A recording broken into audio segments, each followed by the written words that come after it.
So good morning, everyone, to this three-part event on technology and maritime cooperation between NATO and its Indo-Pacific partners. This is actually the beginning of a 3-year project, which is sponsored by Sasakawa Peace Foundation. And we try to find concrete proposals for actually being able to create on-the-ground cooperation between North America, Europe, and the Indo-Pacific. For example, in areas such as sea lift and cyber security. So we're trying to be very specific here because a lot of projects end up just being discussion clubs, but we actually try to do something that works on the ground. And I hope this is a start for us to do that. Next year's meeting will be in Brussels, where we will involve NATO and do some experimentation and modeling. So we hope that you will be able to follow this project as we move along. This is the first public event, and the first speakers will talk about fleet design. So over to you. Thank you, Lisette.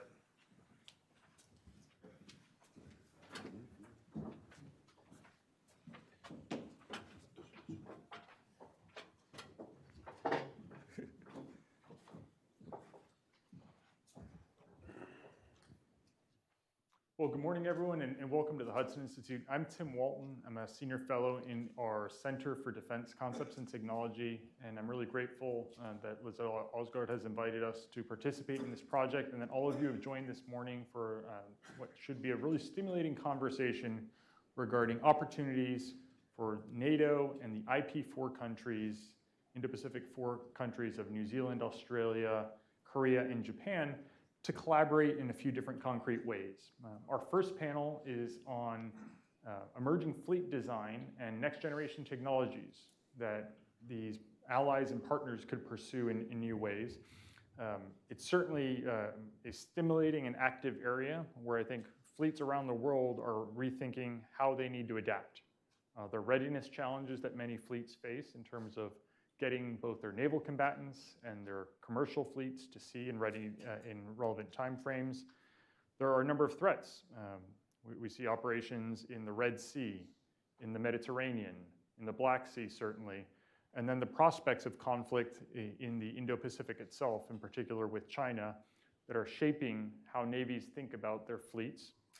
And then there's a desire for countries to adapt their fleets and a recognition that perhaps some of the current approaches to the fleet and current fleet designs will be inadequate and don't appropriately leverage either new manufacturing technologies, new commercial technologies, and autonomous systems, and don't incorporate the future technologies that they'll need as part of the fleet.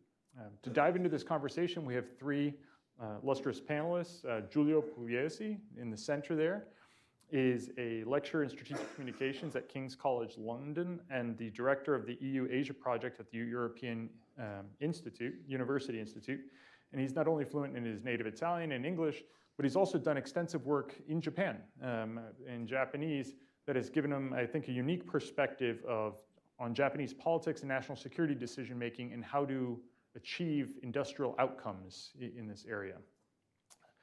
To my left, Professor Tomonori Yoshizaki is now at the Tokyo University of Foreign Studies, where he teaches students and also publishes works on emerging national security strategies, in particular that of Japan.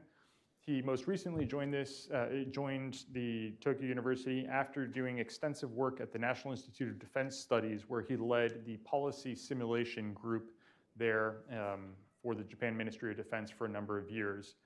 And last but certainly not least, we have Cor Gross Christensen, who's the CEO of Odense Maritime Technology, which is Europe's premier maritime consultancy, where he helps government and commercial operators and shipyards execute projects worldwide in terms of adopting new technologies and new approaches to their fleets. Thank you, gentlemen, for joining us. And to start off, I'd like to ask each of you if you could just share a couple of minutes, maybe your thoughts on what are some of the challenges and opportunities that you think are driving interest on the part of these NATO IP4 countries in next generation technologies, and why is maybe this a propitious time for collaboration? If we can start, please, Professor. Yes. Thank you very much for this opportunity. And I used to be the gamer for the National Institute for Defense Studies. Thinking about unthinkable is my motto. And IP4 network with NATO is pretty new. And the 3 dimensions. Number 1 is strategic one. And next one is the theater and tactical. We haven't thought about that, the detailed, the cooperation style. But as to the strategic one, number 1 priority is deterrence failure in Europe. How we can maintain high level of deterrence in our theater, especially maritime connectivity and also deterrence in the maritime theater. Number 2 is that, okay, China, Russia, emerging challenges, how this kind of new challenges can be met in our theater, helped by the US and also the IP4 cooperation with NATO. And we have more and more the European, the frigate and the fleet coming to our region and joining RIMPAC, meaning that maritime connectivity. In that sense, we have more opportunity for high-tech and also exercises and also regular contact, meaning that we have a very regular basis for cooperation by design. And last one is tactical one. We will talk more about that. But the thing is that the fleet design or the how we can share the idea of the situation awareness, that will be the challenges for us. Julia, if you can lead us. Absolutely. So much of the analysis on NATO IP4 cooperation usually departs from a strategic vantage point and the need to effectively engage into an alignment of like-minded partners to confront strategic competitors such as China and Russia. I try to add a degree of complexity and national interests, really, as perhaps a good approximation of what constitutes successful drivers of NATO IP4 cooperation in emerging disruptive technologies and defense industrial cooperation. And so, aside from geopolitical contestation, I would like to emphasize the technological, economic, and strategic spillover effects that come from the development of EDTs, of emerging and disruptive technologies, with spin-off effects also and economic repercussions, positive ones, for the civilian compartment of NATO and IP4 countries altogether.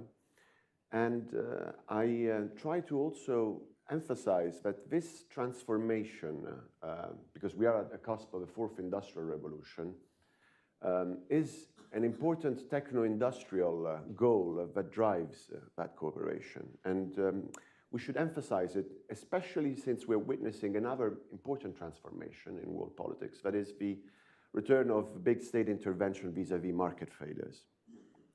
And so making things together, joining forces, is particularly important, especially now that investments in big technologies, such as, for instance, the Global Combat Air Program between Italy, Japan, and the UK, is rather daunting and expensive, especially so for NATO IP4 countries that have fiscal constraints and will have rising fiscal constraints because of an aging and shrinking population. And this is particularly true of Italy, South Korea, Japan, many European countries.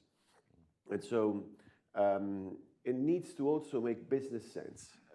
This is one of the things that I would also reiterate. And last but not least, it does make a difference when the United States also blesses and favors this alignment. And so I think that the interlinkage of the two theaters has been favored not just by autonomous drivers, but also by the ability to leverage alliances from the United States. Thank you, Julia. Go over to you, please. Yeah, thank you. Well, it's not an easy task to be in shipbuilding these days. Shipbuilding is in distress in our part of the world.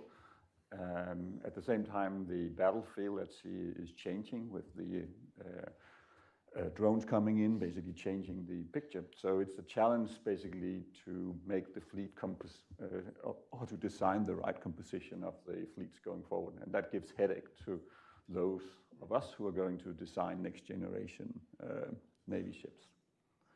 At the same time, we need to be much more efficient in the way we do it.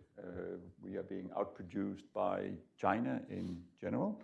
So not just are we in a process where we need to rethink the way we put the fleet together, but we also need to rethink the way we manufacture it. Mm-hmm. And in that process, it's not about only the Navy ships and the effectors, but I think the crisis or the war in Ukraine has also demonstrated that sea lift and the ability to resupply is as important as the combatants themselves.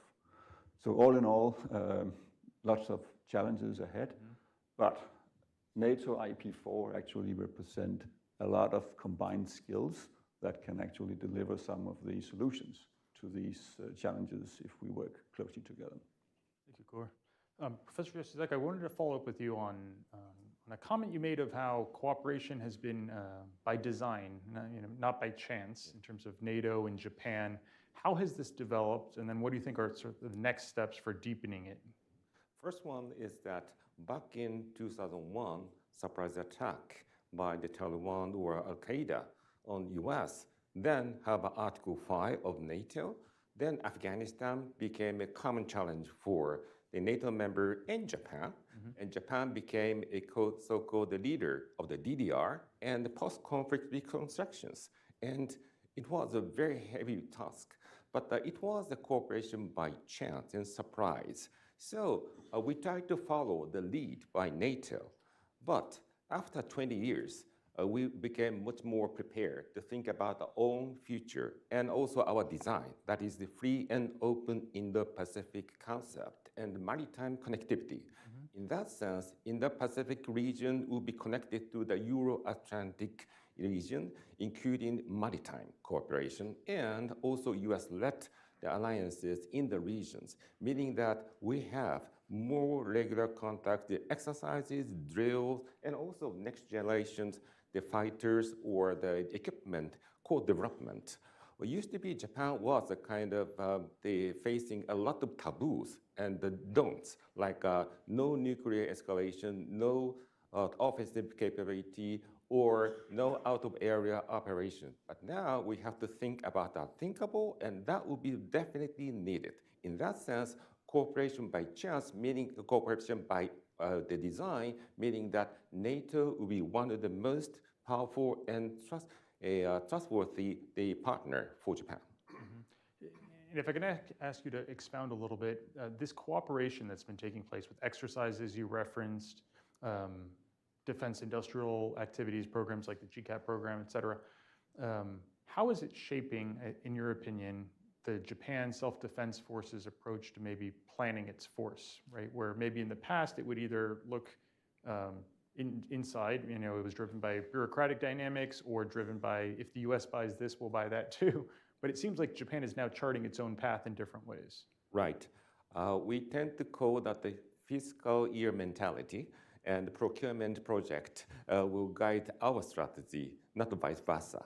But now we have a national security strategy in place and also defense strategy in place, meaning that we have a much longer views, and not only strategy, but also military planning and working with that.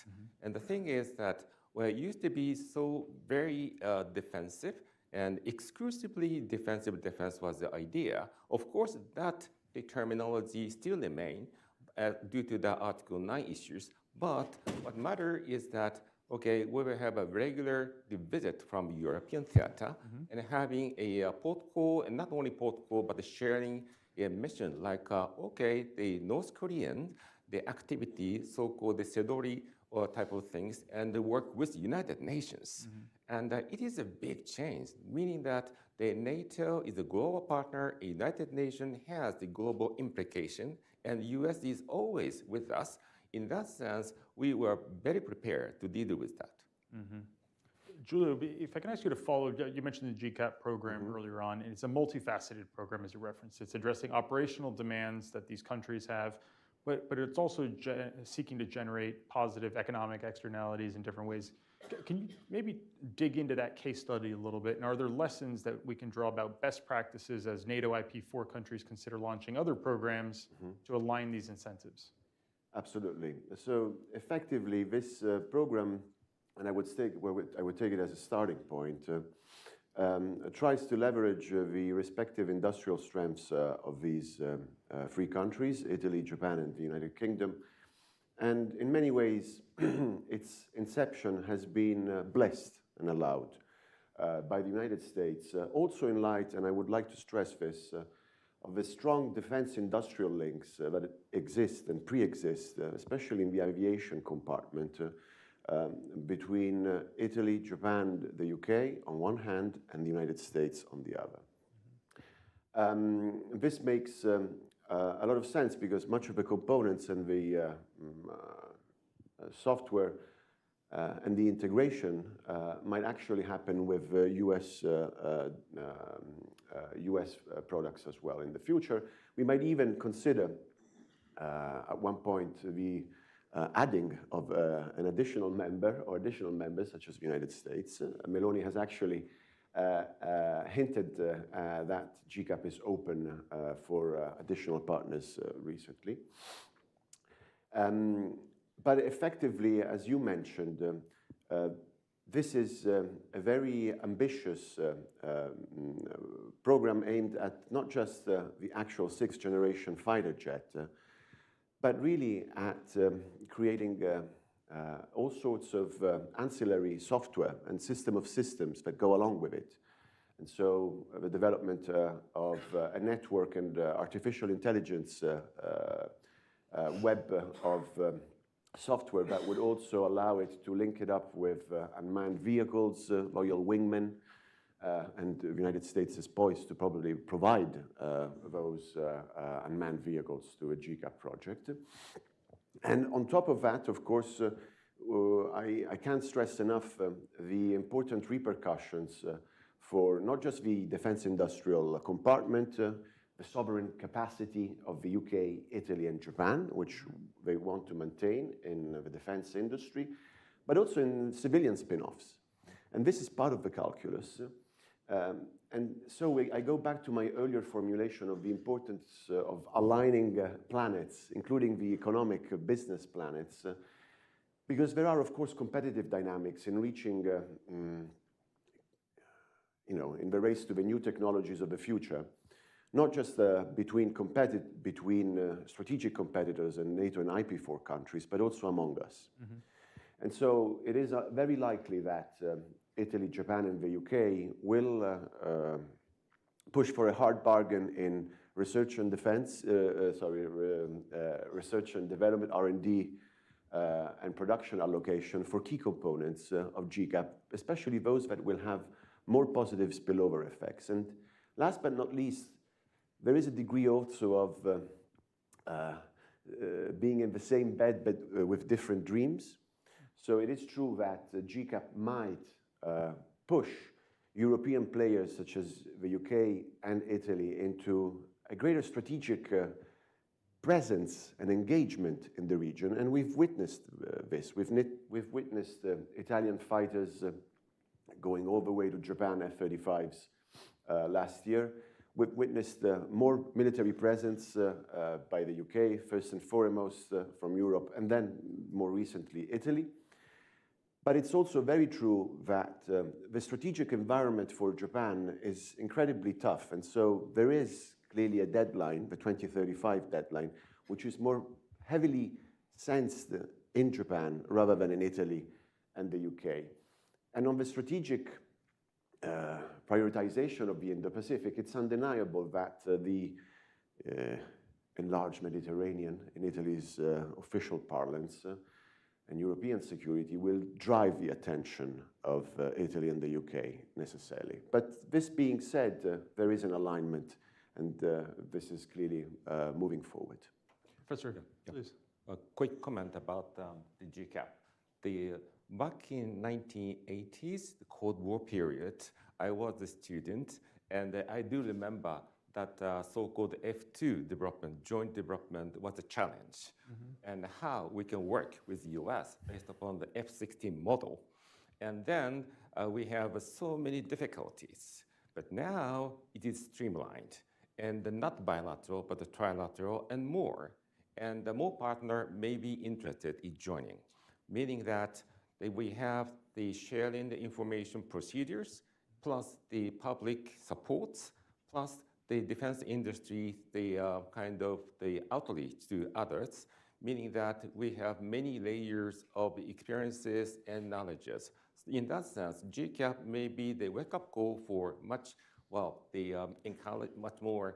adventurous and much more advanced system for the future. It's very interesting, right? 3 partners instead of 2, but it seems like at least so far it's been a positive experience, and hopefully we can generate these reference architectures and links so we can have interoperability with different types of assets, right? Even if it's not ones developed by UK, Japan, or Italy. During this Naval Fleet Design panel, we've talked a lot about airplanes, so I wanted to turn to you, Cor.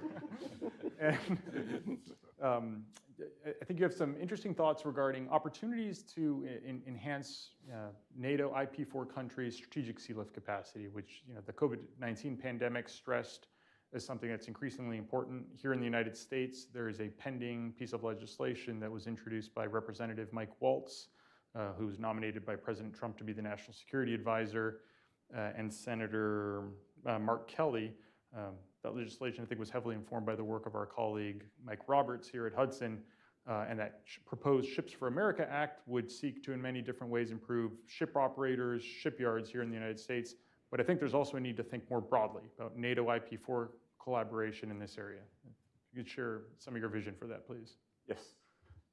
Basically, I think we learned in Second World War that the sea lift was important, Liberty ships, and I think we all learned that Dunkirk was basically an alternative way to sea lift, but that could have changed Second World War quite a lot. Now, the challenge right now is that the ships that are perfect for sea lift are right now built and manufactured in China, most of them, and we are a little bit short of that. To get in control, we need to find ways where we can basically provide access to sea lift capacity, but maybe not just manufacture the ships of yesterday's here, but take the opportunity basically to rethink the way these ships are designed.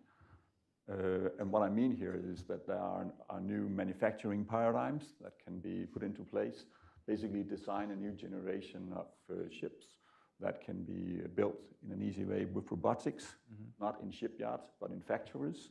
And we could do that collaboratively in the IP4 domain. And stand on the strengths of what we already have, very strong shipping companies, very strong maritime technology companies, very strong software companies. We have all the strengths that is required to rethink that paradigm. In the Cold War, the NATO allies had different types of shipping arrangements to provide capacity in potential contingencies and address that sea lift demand that you commented on. That seems to have lapsed a little bit in different ways, but there are opportunities to, I think, revitalize that. Here in the United States, there's now the growing Maritime Security Program, and there's probably going to be some changes to that, and then also the nascent tanker security fleet, but there probably could be NATO IP4 approaches to that. How do we incentivize operators and governments to collaborate? Yeah, well, we need to create this business model where that is possible, because I don't think it would be a good idea to have 500 sea lift ships just waiting for a conflict. So it should be deterrence. But we have examples of where we have sea lift ships that are doing commercial business under contracts with governments, that in case of conflict, we can quickly take them in And if we have pre-engineered some adaptations to these ships, we could put some self-defense on, we could put some extra cranes. But this sea lift fleet is a capacity that is there and can be reused if we put them into play in a smart way. And basically find ways where we pay the operators to be part of that resilience scheme and part of being prepared. Yep. And I guess part of the vision would be initially we can start with ships on the open market, current ones that are operating on the high seas, but eventually we would probably want to create the hooks so that operators would then construct those vessels in NATO IP4 countries and leverage the supply chains that we have. Yeah, exactly. Phase one in that strategy could be simply to bring together what we have, prepare for some low-hanging changes we could prepare for these ships.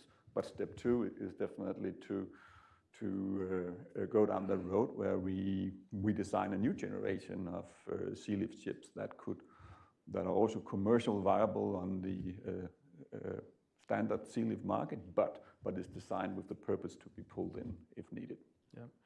Being able to tap into the commercial markets in different ways, be there commercial manufacturing, assets in commercial operations, seems to be a trend, I think, worldwide as countries think about conflicts might not be short, sharp wars. Great power conflict could protract, and in a protracted conflict, you probably need to tap into the commercial industrial base, the national industrial base, to a far greater degree than just our defense industrial base that's been maybe siloed in many different ways. Wanted to get each of your perspectives on maybe how do we need to think about mobilizing in the future, having greater adaptability with either uncrewed assets, new types of manufacturing techniques and the like. And if we could start with you, Cor, please, because I think you have some counterintuitive insights regarding best approaches for manufacturing and ship design that I think observers here in the United States would benefit from hearing. Yeah. So instead of taking maybe we should forget what we know and basically focus on where we want to go in the future. We have this tendency to say that big ships are more expensive than smaller ships, but actually, what makes a ship big? That is steel, that's cheap, and then it's air. That's what creates the dead weight. Now, so maybe we need to rethink some of that, and if we design a new generation of ships where they're actually designed in a way so we can use the robots, that might change some of these cost metrics of what makes a ship easy to manufacture. And we might be surprised that what we thought was what makes ships cost effective might not what we will see in the future. So basically challenged the production standards, design standards, and dare to take a fresh look on it. Absolutely. Giulio and Tomonori, I want to get your perspectives, and then we'll open up the floor to questions from the audience. So think of any questions you may have, please. So this modularity in construction that you were talking about, and being a bit creative here, can actually also be adapted in terms of modularity of reparations. And I had to look up this forum that the US and Japan have inaugurated recently, the DCAS Forum, the Defense Industrial Cooperation in Acquisition and Sustainment Forum. Because one of the pillars among the supply chain resiliency, the defense compartment in aircraft repair includes also a pillar in terms of ship repairs. And so it is very possible now given the very fiscal and tyranny of distance challenges that the US faces, it is possible for US ships to be repaired in Japan. It will be possible. And it is possible to envision also a NATO inclusion in this sort of different constellation, if you want, of different shipyards that can affect ship repairs. Korea is also poised to do repairs on US ships. if we include the consideration that some of the US ships are effectively produced by European players such as Fincantieri, which has its shipyards in Wisconsin. And so maybe this can be replicated also in the Atlantic, although there are legal impediments potentially with regards to East Coast shipyards that need to also have their own work allocation.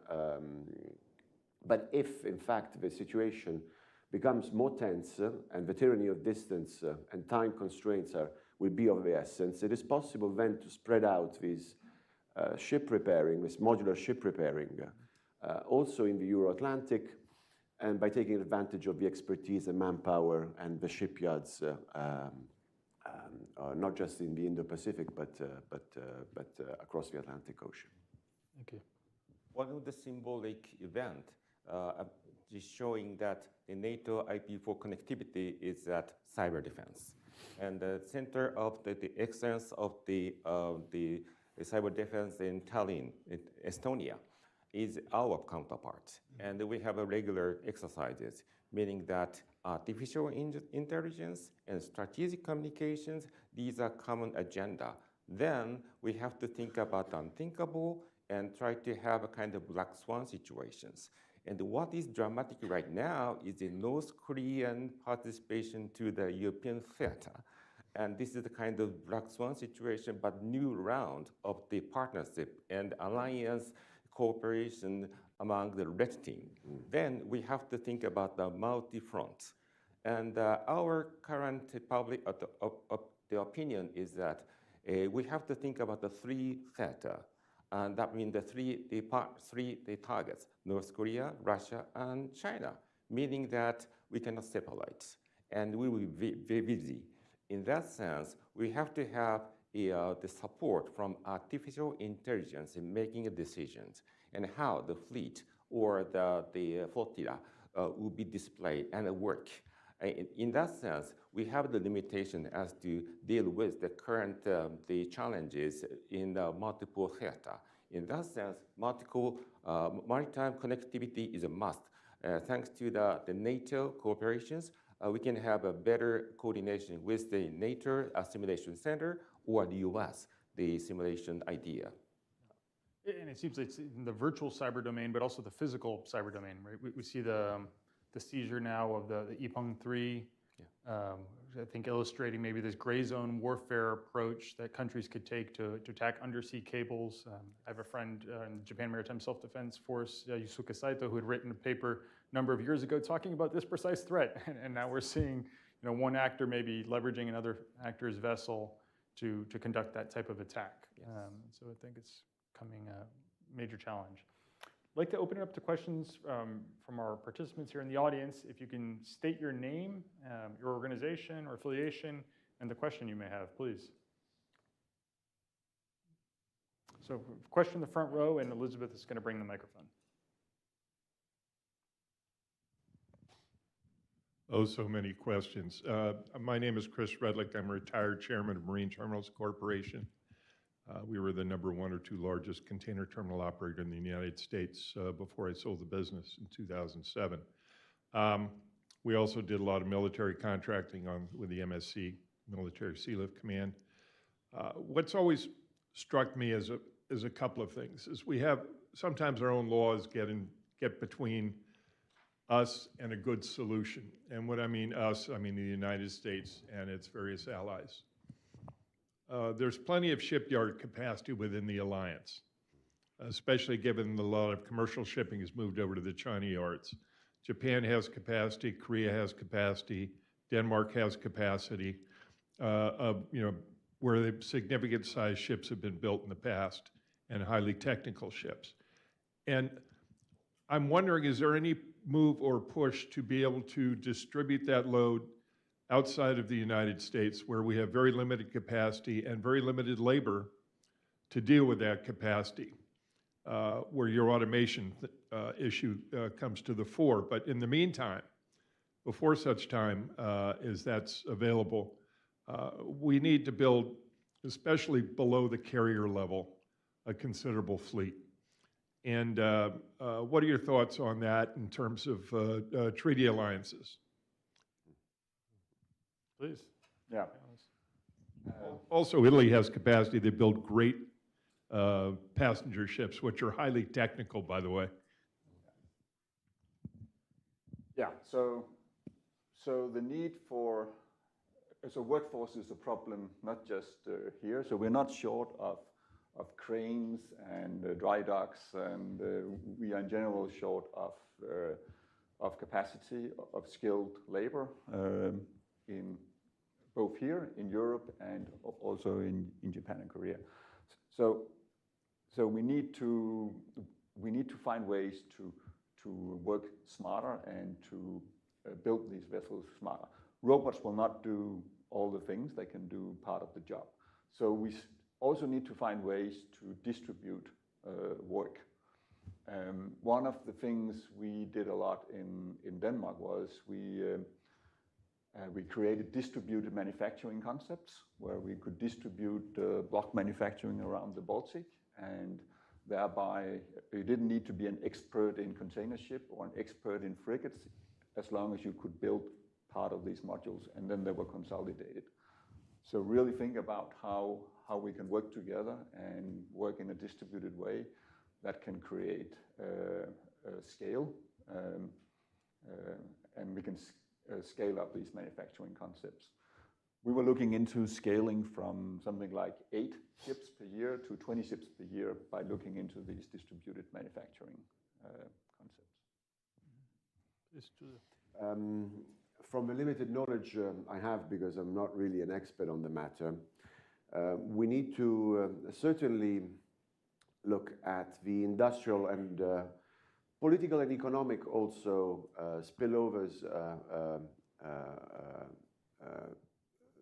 that are part of any equation with regards to calls for greater scale. And so, for instance, Italy tried to actually merge and acquire and build synergies with a French counterpart a few years ago, and that acquisition did not go as planned because, of course, there are industrial and economic considerations, competitive dynamics, including, of course, the need to retain labor in a specific economy that have prevented that merger from happening. Thanks for also mentioning the skills and ability for the Italian passenger shipyards in producing good ships. This is also one of the potential issues that was at stake for the failed merger a few years ago, because if I'm not mistaken, Fincantieri actually has a joint venture in China with regards to the production of cruise ships. So we might actually have fed for our future competitors as well.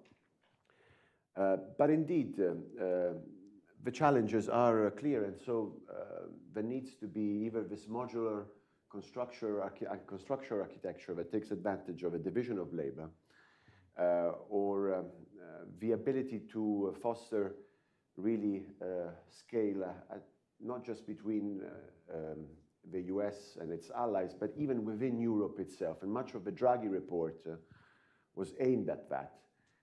But we do have a very big constellation of very different players, because we all want to retain our own sovereign capacity to build assets and to have, of course, positive spillover effects to our economies.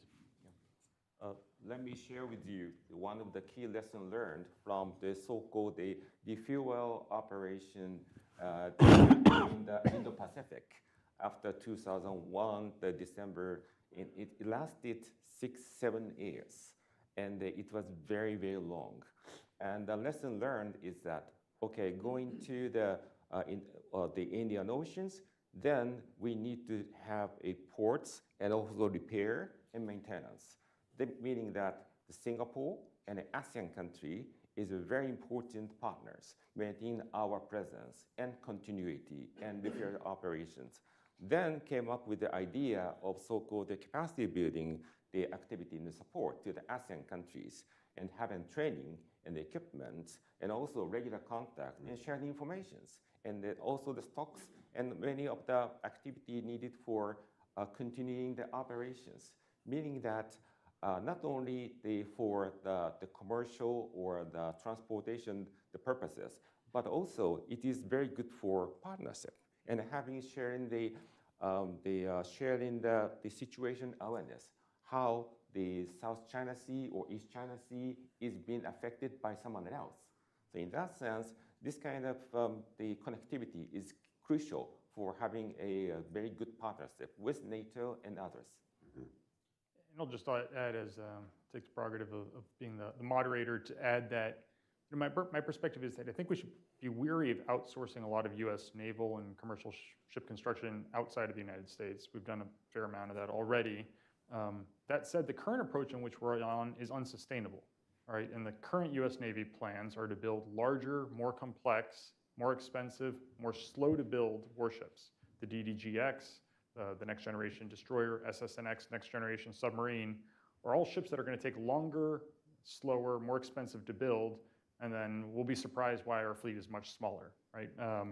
So we probably need to fundamentally rethink what kinds of vessels we are procuring in terms of the future design. And then I think a silver lining is that as we look at new classes of uncrewed assets, as we look at commercial vessels onto which we could put new types of containerized payloads or the like, that's probably an area where we can have major, I think, commonality, alignment of manufacturing techniques and the like among allies. So we address, I think, the industrial dynamics that Giulio was raising.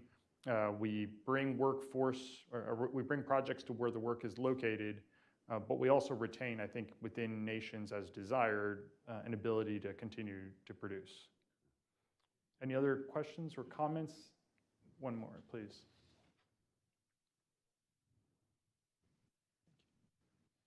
Good morning, Lieutenant Commander Fabio Bigari, Italian Navy. I wanted to ask, from your perspective, what are the lessons learned that we can take from the F-35 program, that we can take into the GCAP and maybe even into naval programs? Thank you. Right, so I'll try to pretend that I am an expert very much on also on the F-35 program. If I'm not mistaken, Italy and the UK were actually pushing harder at initial stage to get Eurofighter jets into Japan. And in fact, there was clearly an interest then to follow the Allies' line of going deep into F-35, so much so that Japan is the biggest acquirer of F-35 jets outside of the United States. And Italy and the UK are also big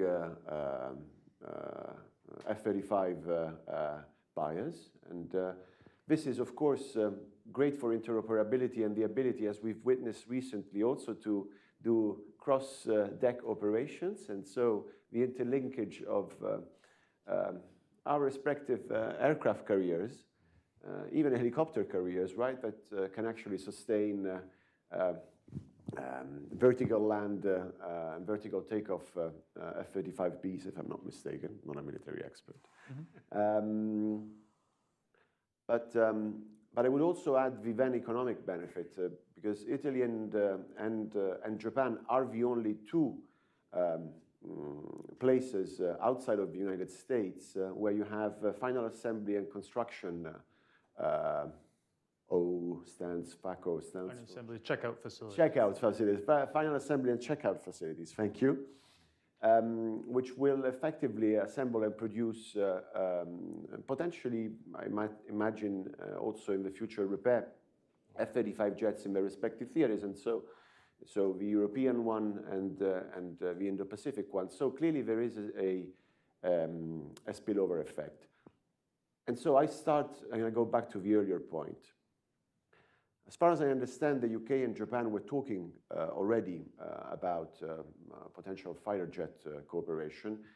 There needed to be a US blessing to go through the GCAP, to which, of course, Italy was also became part of it. So the ability for these US allies to engage into the global, the GCAP, sixth generation fighter jet development, Global Combat Air Program, was effectively allowed from the United States, and it is representative of a markedly different approach from the United States, especially under the Biden administration, to leverage allies and to leverage the industrial strengths of allies.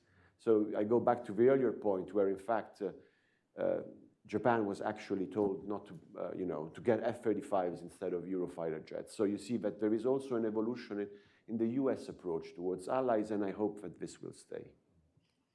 Please. A quick comment about very related to this panel's title, the ship design or fleet design. And Hyuga and Ise was designed for DD-8 helicopters and anti-submarine warfare design. And we were saying that there is no possibility of having an aircraft carrier by Japan back in decade back. But now we need to demodel, then have a renew decks, and in order to accommodate the F-35B.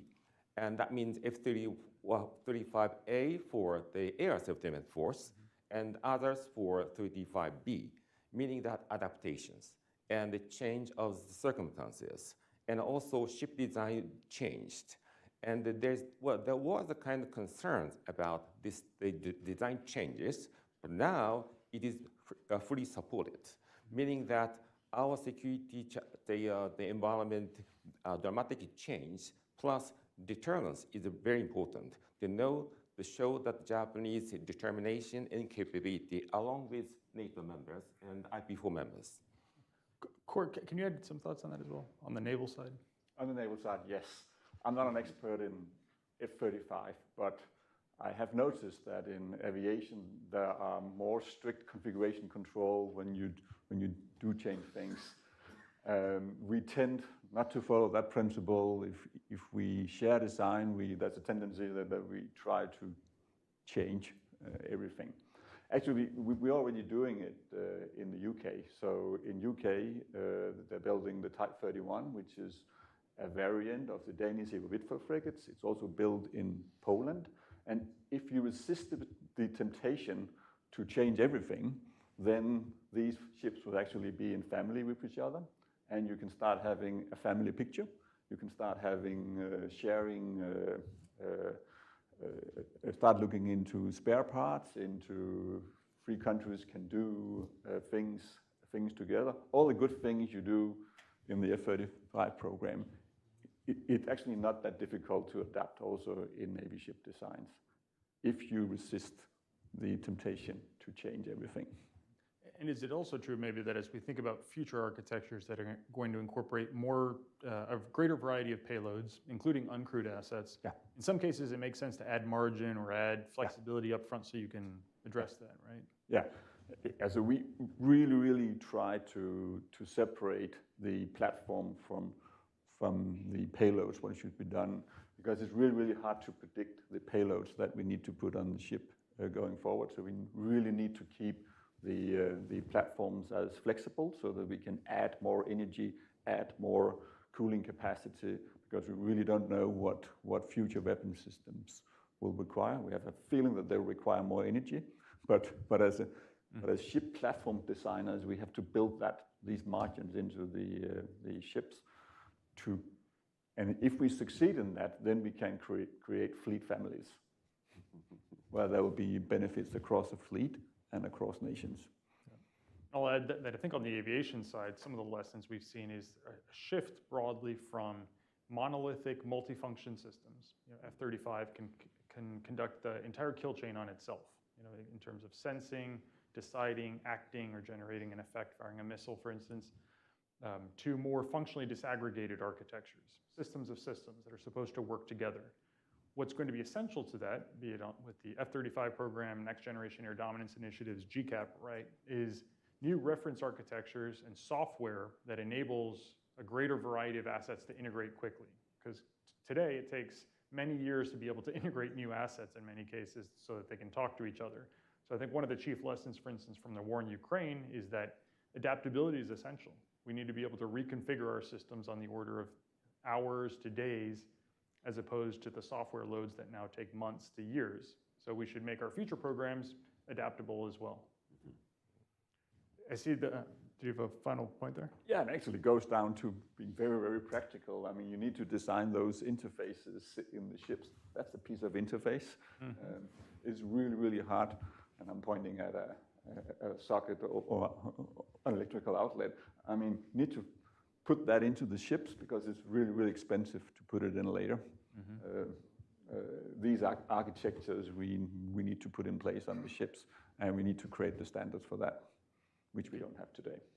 Thank you, gentlemen. I think as the Trump administration starts to consider new ideas for naval fleet design and how it needs to accelerate shipbuilding, change fleet design, hope they'll be listening to this panel, and then the broader NATO IP4 countries can also identify some of these concrete areas for collaboration. I'd ask all of you to thank our panelists, please.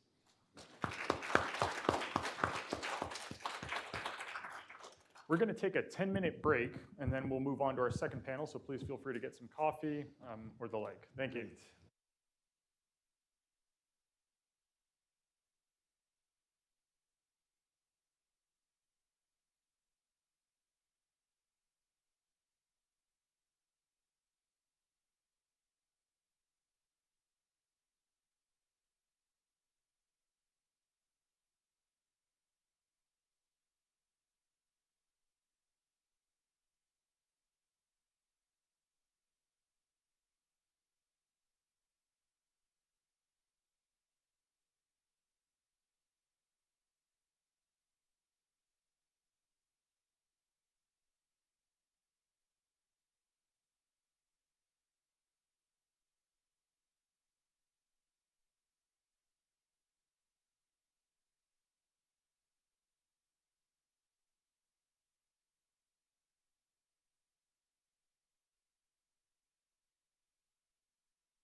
Hope I don't cough.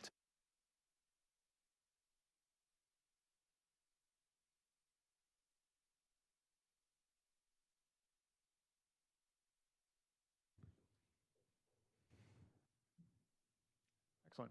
Thank you very much, and welcome to the Hudson Institute for those of you who are joining us. We're now in our second panel as part of today's proceedings that's focused on defense and industrial cooperation across the Atlantic and Indo-Pacific. We get the opportunity to translate, I think, some of the ideas from the earlier panel and focus on what are the concrete pathways to accelerate them, some of which were, I think, identified in the earlier panel already.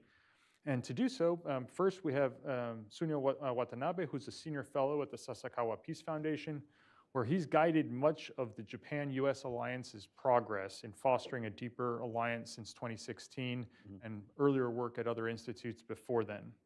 Additionally, we have Ms. Sinead Lee, who is a research fellow at the Sasakawa Peace Foundation. She was previously a researcher at the Korea Institute for International Economic Policy. And in her current role, she focuses on strategic communications of the second Abe administration and published an insightful work on the Republic of Korea's ascendant export policies in the defense industrial area. And then lastly, we have Thomas Wilkins, who's an associate professor at the University of Sydney and also has an affiliation with the Australian Strategic Policy Institute. He recently returned to Australia from a prolonged stay in Japan, where he extensively analyzed opportunities for greater regional cooperation in the defense and broader national security areas. Thank you all for joining this panel, and I'm looking forward to your comments. If we can start off, earlier this year, in July, there was the new Defense Industrial Capacity Expansion Pledge that NATO, when they had their conference, signed themselves up for. And an element of that was to enhance the defense industrial cooperation between NATO and IP4 partners. Why do each of you think the time is right to do this? And then how do we actually start to align the incentives of the IP4 countries and NATO to pursue tangible initiatives? Right. Professor, if we can start with you. All right, thank you very much. I think its timing is a very, very interesting combination. As far as a point of from Japan, Japan now starting a very, I think, serious considering the increasing defense capability. I think first that's within the U.S.-Japan alliance. I think you may realize Japan's 3 strategic documents in 2020, including expanding extension of missile capability. We so-called counter-strike capability. That's clearly the countering to the increasing missile capability with nuclear of China and North Korea. And that's probably the combined with very unfortunately now the world situation is we have 2 wars, and especially the war in the Ukraine and also in the Gaza and the Lebanon, and plus we are facing hot potato. That's the Taiwan Strait issue and Taiwan contingency. So I think Japan is now thinking about it. Only we cannot think of Japan's defense. Only we cannot think about the U.S.-Japan alliance surrounding Japan. But we really need to the whole world. I think that is the major reason Japan is expanding and the more cooperation with NATO. And also, I think we really want the NATO partner to think about our Indo-Pacific situation too. So that's very starting point to think about it. And one very interesting thing is that Japan and the United States agreed to have a previous panel mentioned the DICAS. The DICAS is actually I need to make sure that the defense industrial cooperation, acquisition, sustainment. And in April, Japan's Prime Minister Kishida and US President Biden agreed to set up a DICAS. And what is a DICAS? DICAS is a more serious industrial cooperation between two countries. Why? Because now US is clearly seeing the US defense industrial base is not enough in even now means the war in the Ukraine and the war in the Middle East. And if something happened in East Asia, wow, that's going to be the overcapacity is beyond the capacity is clear. So need a real good partner. And in Japan, of course, that has a capability, South Korea too. So I think that is a context. So mixed with the security sense in the Pacific, and also the U.S. the limitation of the defense and defense itself and defense production capability, and also somebody already mentioned the tyranny of distance. So clearly, if something happened in surrounding Japan or Taiwan, I think generally it would take maybe a month, U.S. military fully ready for the fighting with some situation. 1 month is long for if Japan is facing a serious military attack or Taiwan is facing a serious attack. So need to develop our own industry, defense industry and equipment. That's very big rationale. I stop. Thank you. And I think only to illustrate your point, I think it was earlier this week, U.S. Indo-Pacific Command Admiral Paparo testified to the U.S. Congress and also had a separate event where he spoke to sort of the gaps, right, that are being generated as U.S. munitions are going to Ukraine, Israel, being expended in the Red Sea, and the reality is, I'm sure that's of grave concern to Japan, Korea, other countries. Shanae, if we can get your perspective, please, on why the time is right now and to drive this cooperation. Yes, I agree that this moment is critical for NATO and IP4 to deepen our defense industry cooperation. Through Ukraine war, we have learned that significance of U.S. allies' cooperation on defense industry cooperation. But at the same time, we're also observing that it is not only us, but also North Korea, Iran, and China have engaged with arms cooperation with Russia and enabling and empowering Russia's war efforts. So their deepening cooperation in this regard pose great threat to NATO and Indo-Pacific partners, especially for Indo-Pacific countries. It is a great threat in the event of the potential contingency on the Korean Peninsula and in Taiwan Strait. So I think it's time for us to seriously consider how we can effectively leverage our industrial base, and especially considering how to enhance our defense and deterrence posture. And I also want to emphasize, given very sensitive and competitive nature of defense industrial cooperation, it can be a key communication tool. It can send strong messages to some countries that U.S. allies have strong political resolution and capacity to take concrete steps toward a stronger military and political ties. And it can be as strong deterrence messages to Russia, North Korea, and China, and Iran, and other partners for them. I think it's very important timing because Russia and North Korea is crossing red lines, so it is important for us to send strong messages to them. Thank you.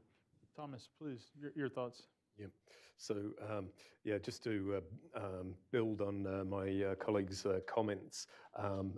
Firstly, Australia has also been very prolific in terms of production of national security documents. We've had the Defence Strategic Review, the National Defence Strategy, and various defence investment white papers and so forth. And I think there's a lot of symmetry between Australia and the Japanese approach, including through our strategic partnership. And I think there's a joint recognition amongst IP4 partners. Well, we've got Japan, Korea, and Australia here. Sorry, New Zealand. But I think we're all really getting on the same page in terms of how we view the strategic context and the challenges that are faced in the region.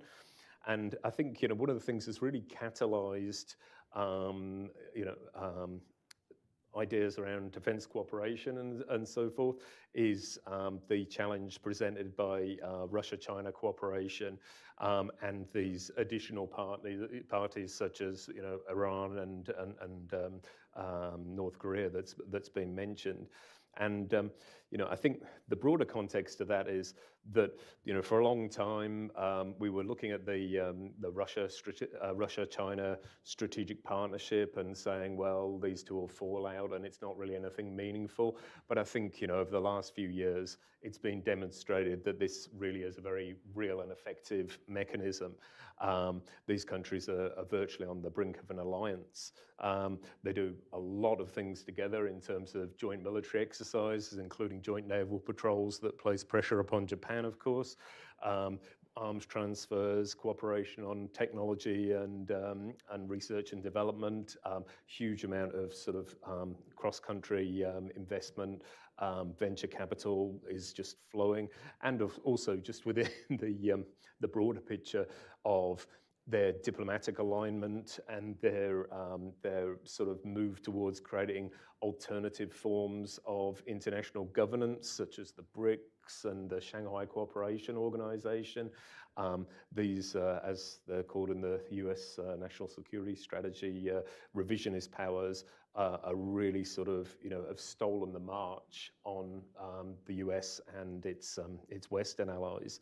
So, you know, this creates, you know, also the problem that these countries sometimes are moving on parallel tracks and creating problems for the US and its allies, but also increasingly coordinated, as Sinead pointed out, by, you know, the provision of munitions from and troops from the DPRK, drones to Russia from Iran and everything. So this is now a compound problem. Whether or not they're officially allied or not, it doesn't make any difference. They're acting in concert, and I think that that's really sort of catalyzed our own urgency in responding and playing catch-up. How do we respond then, right? So there's this growing consensus that NATO IP4 should collaborate, perhaps. At the same time, there's frustration to some degree that even though there's a raging war on Europe's doorstep there, NATO, you know, the response of NATO countries has been mixed, right, in terms of how much they're increasing defense spending, how much, right, they're donating to Ukraine or developing in terms of their own capabilities. And some might contend, well, we just need the Europeans to step up themselves. The US defense industrial scaling also hasn't been that impressive, even though there's been a war now for over 2 years. What does the addition of the IP4 countries help? And does everything need to take place at that NATO IP4 level, or are there other pathways to collaborate? Yeah, so I think, you know, the first thing is I think there's a clear appetite for doing more and a recognition that we need to do more, but there's a lot of obstacles and it's difficult to figure out exactly how we should, you know, implement these things. So, you know, there's lots of things occurring already, you know, below the sort of the overarching framework of NATO IP4. We're doing all kinds of things between the various states that are members of the NATO IP4, whether it's at the bilateral level or whether or not it's sort of little minilateral groupings such as GCAP that's been mentioned, but AUKUS, of course, being a very much a standout one. And of course, you know, all of these countries have their own national lines of effort as well. But, you know, I think the challenge is to sort of try and bring this together and add some sort of direction to it. And so I think, you know, what we could really use is some sort of mechanism within the NATO IP4 format that acts as some kind of clearinghouse or control tower for all of these things that are going on already, right? To have some sort of oversight over it, to monitor it, to you know, the different, you know, initiatives that are going on at all these NATO IP4 levels, and to sort of scope out opportunities for, you know, for collaboration. And, you know, there's a whole number of things that could be useful if there was a, you know, a sort of a sub-forum within NATO IP4 to just sort of bring this together behind and sort of see whether these things are moving towards a common strategic objective. But I think the reality is NATO IP4 has a format is too big, and there's too many different stakeholders within this. There's too many sort of, national proclivities for protecting, industrial sovereignty and all these kind of things. And these problems can never be gotten over, with the lack of consensus that would prevail. So in fact, it will devolve to these smaller groupings, both bilateral, that's fine, that's been going on, but also the existing minilateral fora like GCAP and AUKUS, but also the potential of creating new minilateral consortia around particular projects, or for example, the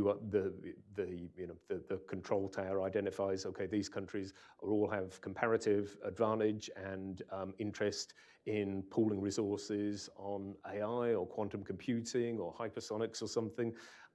Let's bring those together and try and sort of facilitate and encourage this to produce results down here that will serve the overall purpose of NATO IP4. Professor Watanabe, can I ask you to build on that, because you've published a bit on the Japan-NATO individually tailored partnership program, and then also the potential for Japan to join AUKUS Pillar 2, which could be some of these maybe smaller tailored approaches to collaboration. Oh yes, I think, and also respond to your previous question to the why the Japan, NATO and IP4 need the cooperation. I think the first of all, the relation between the NATO and the IP4 is a kind of not conflicting, but conflicting interest. If really needed we need the U.S. forces or the help, some weapon from U.S. In case of the two theaters are really having a trouble. But, that's probably such a dilemma could be only solved in the two things. The NATO and the European ally, the defense industry production, and the IP4, the defense industry production would be increased. And also the military readiness is important too. So in order to achieve this, somehow need to the more cooperation and coordination.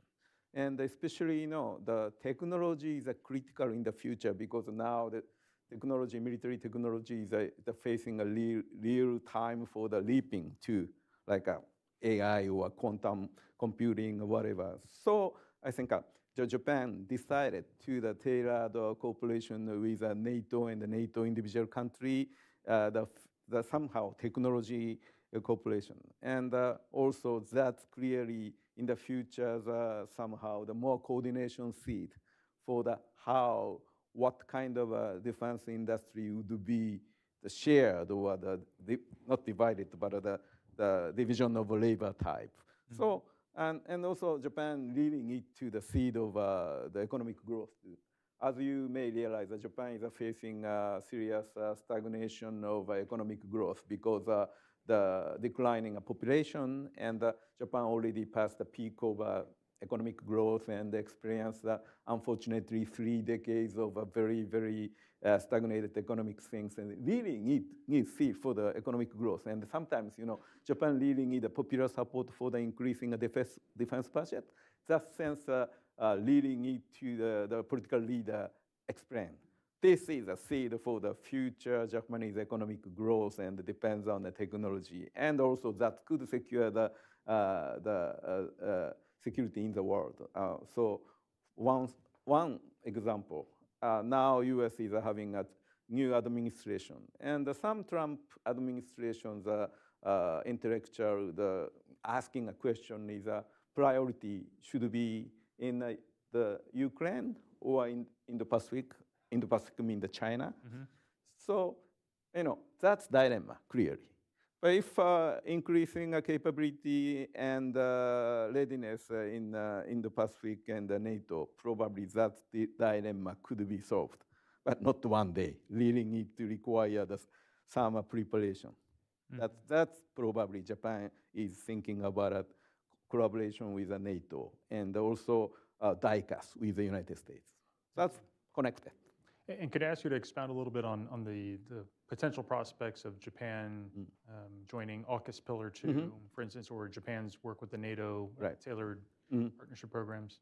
Yeah, AUKUS, even the beginning of AUKUS, Japan was very interested in, but AUKUS Pillar 1 is clearly the assisting Australia to acquire and operate nuclear submarine.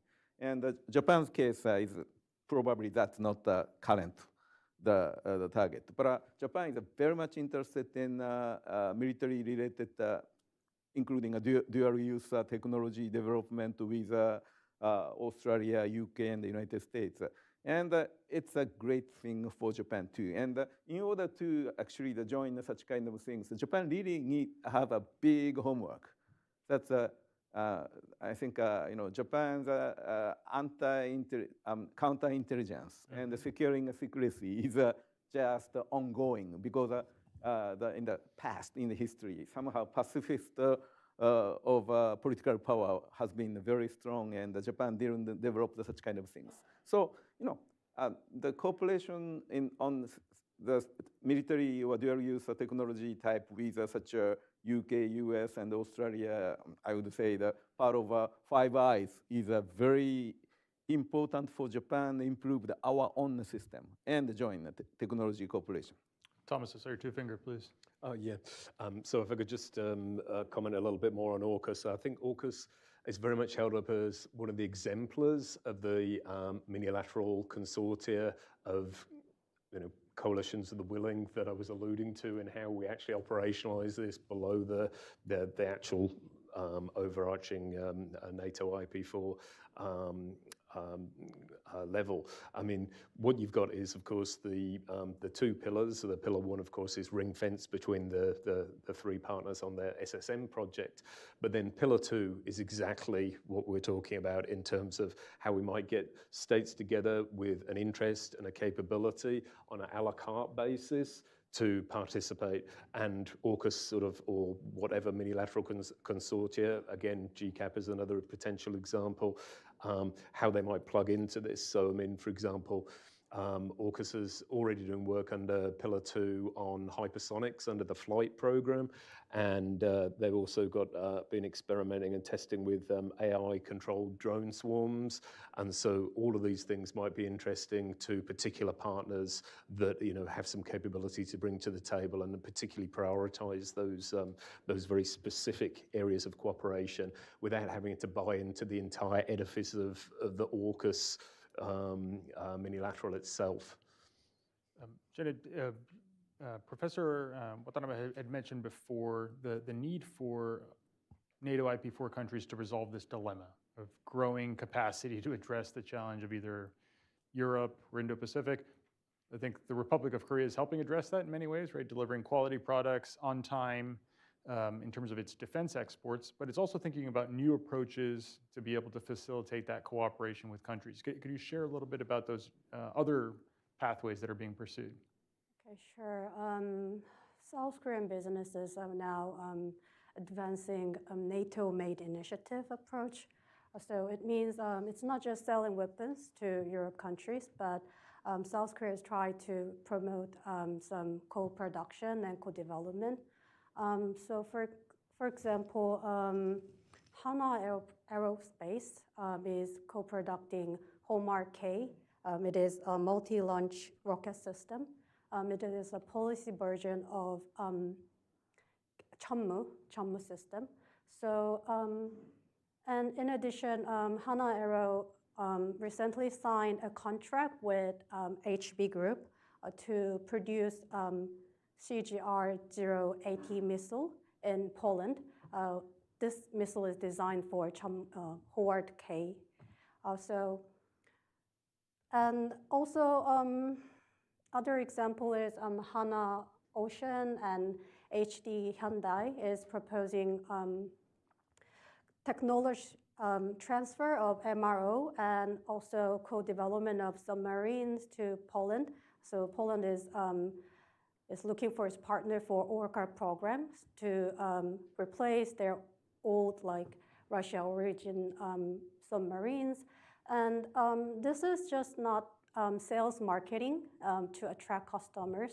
It holds strategic importance for national security, both for NATO countries and South Korea, because it will definitely contribute to Poland's defense industry and also enhance Poland's defense capabilities. And at the same time, it can make South Korea more resilient for its defense industry base by diversifying its defense industry base potentially from the North Korea's attack. So I think it can provide some insight for NATO IP4 for our future cooperation, especially in regard to defense industrial resilience. Thank you, Professor. One thing I'd like to somehow following up to what Shine said is South Korea is a really good model for Japan, because Japan is trying to be the serious exporting country of defense weapon and defense equipment. However, in the past, such kind of the exporting weapon is highly restricted by the politics. Politics, especially pacifism, played a very critical role to not to develop such kind of exporting industry. That's big burden for the Japanese government now, because Japan, of course, Japan's fiscal situation is worse in the OECD country. And but Japan really need to expand our own defense budget, considering situation surrounding Japan. And really need to develop our own defense industries, making a defense industry the more effective, and the government budget would be smaller, cheaper, effective. So that just started.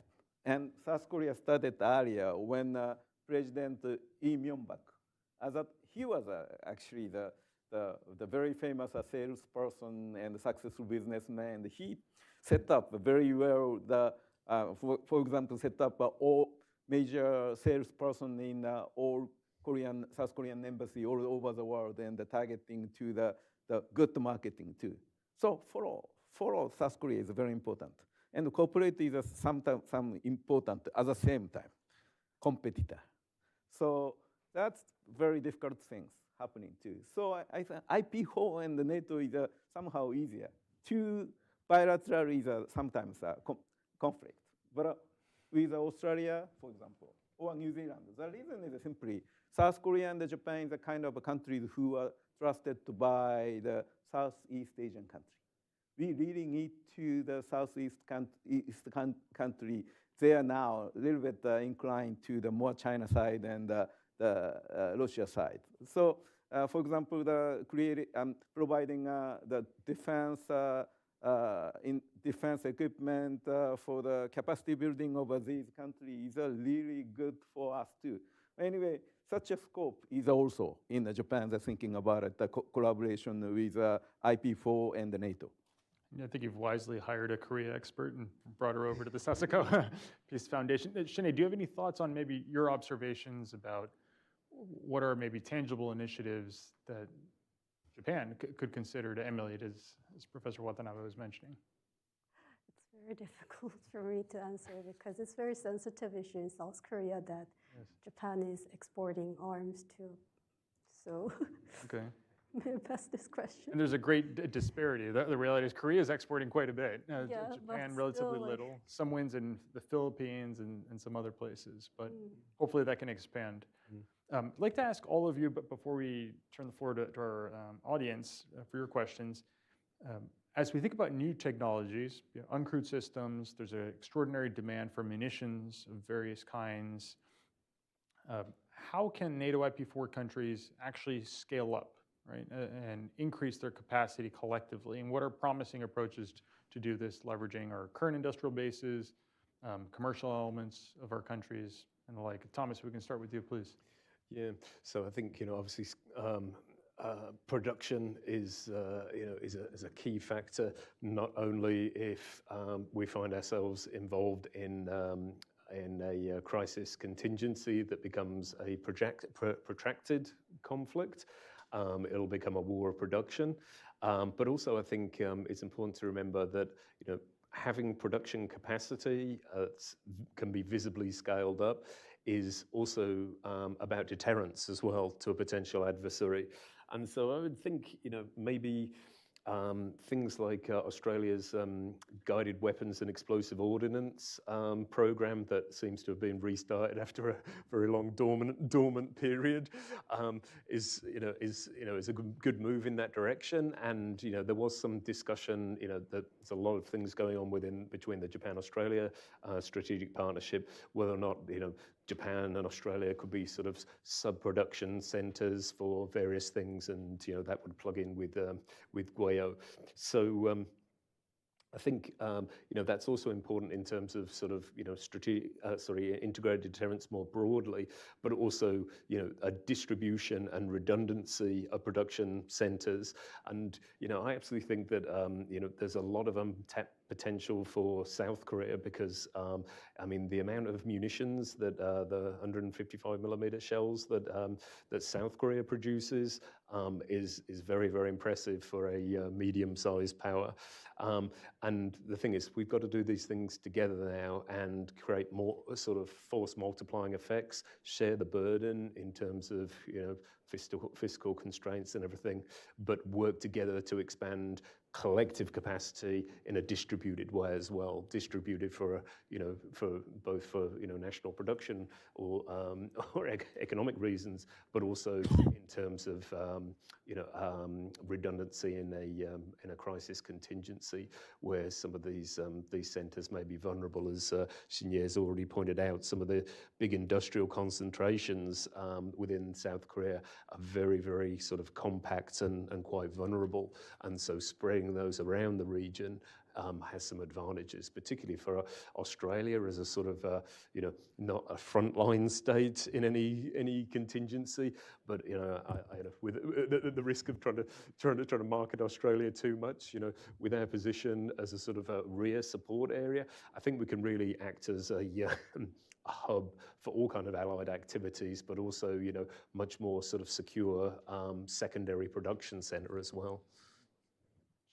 What are some of your thoughts, please? Okay, so I think that's why South Korea local product red bag in Australia, right? I think we can do something in new emerging technologies, especially for what U.S. is behind China, like quantum-related technologies. That's key for future electronic warfare, but still I think for some aspect, US is behind China. And maybe like NATO and IP4 countries can pull our financial resources together and technological expertise together to follow up or take our, maintain our cutting edge. Thank you. Professor Nathan? Japanese didn't think about the serious case in the past. In the past means the happy days of Cold War, or just after Cold War, Japan would be facing a serious military threat and that attack. But now Japan is seriously thinking about it. Before, even now, somehow how sustainable or how durable of our war-fighting capability to defend our own territory.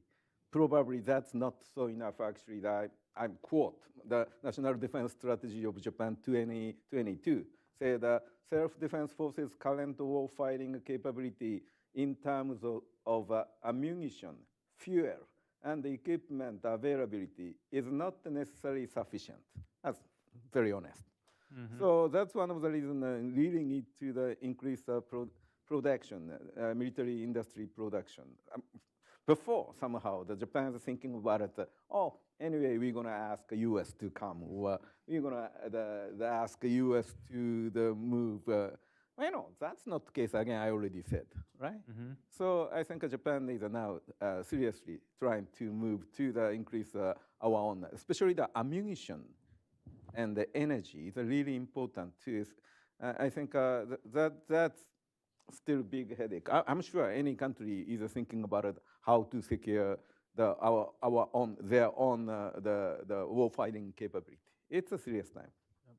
And I think ideally, as we seek comparative advantages relative to China, we could probably home in on those areas where we can leverage our commercial technology bases, right? Electromagnetic spectrum systems that support electronic warfare, contemporary communication systems, AI-enabled decision support tools, and autonomous systems are probably areas where we can grow quite a bit. And in a contingency, we could probably scale that production up much more than we could with some of our traditional classes of assets. I'd like to take some questions from the audience and ask if you could please identify yourself, state your name, organization, or affiliation, and ask a question, please. Question here in the front row.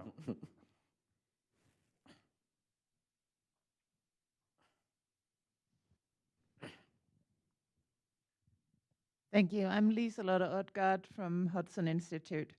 I think the US and some of the Asian allies are moving very quickly on defense industrial cooperation and defense cooperation in general.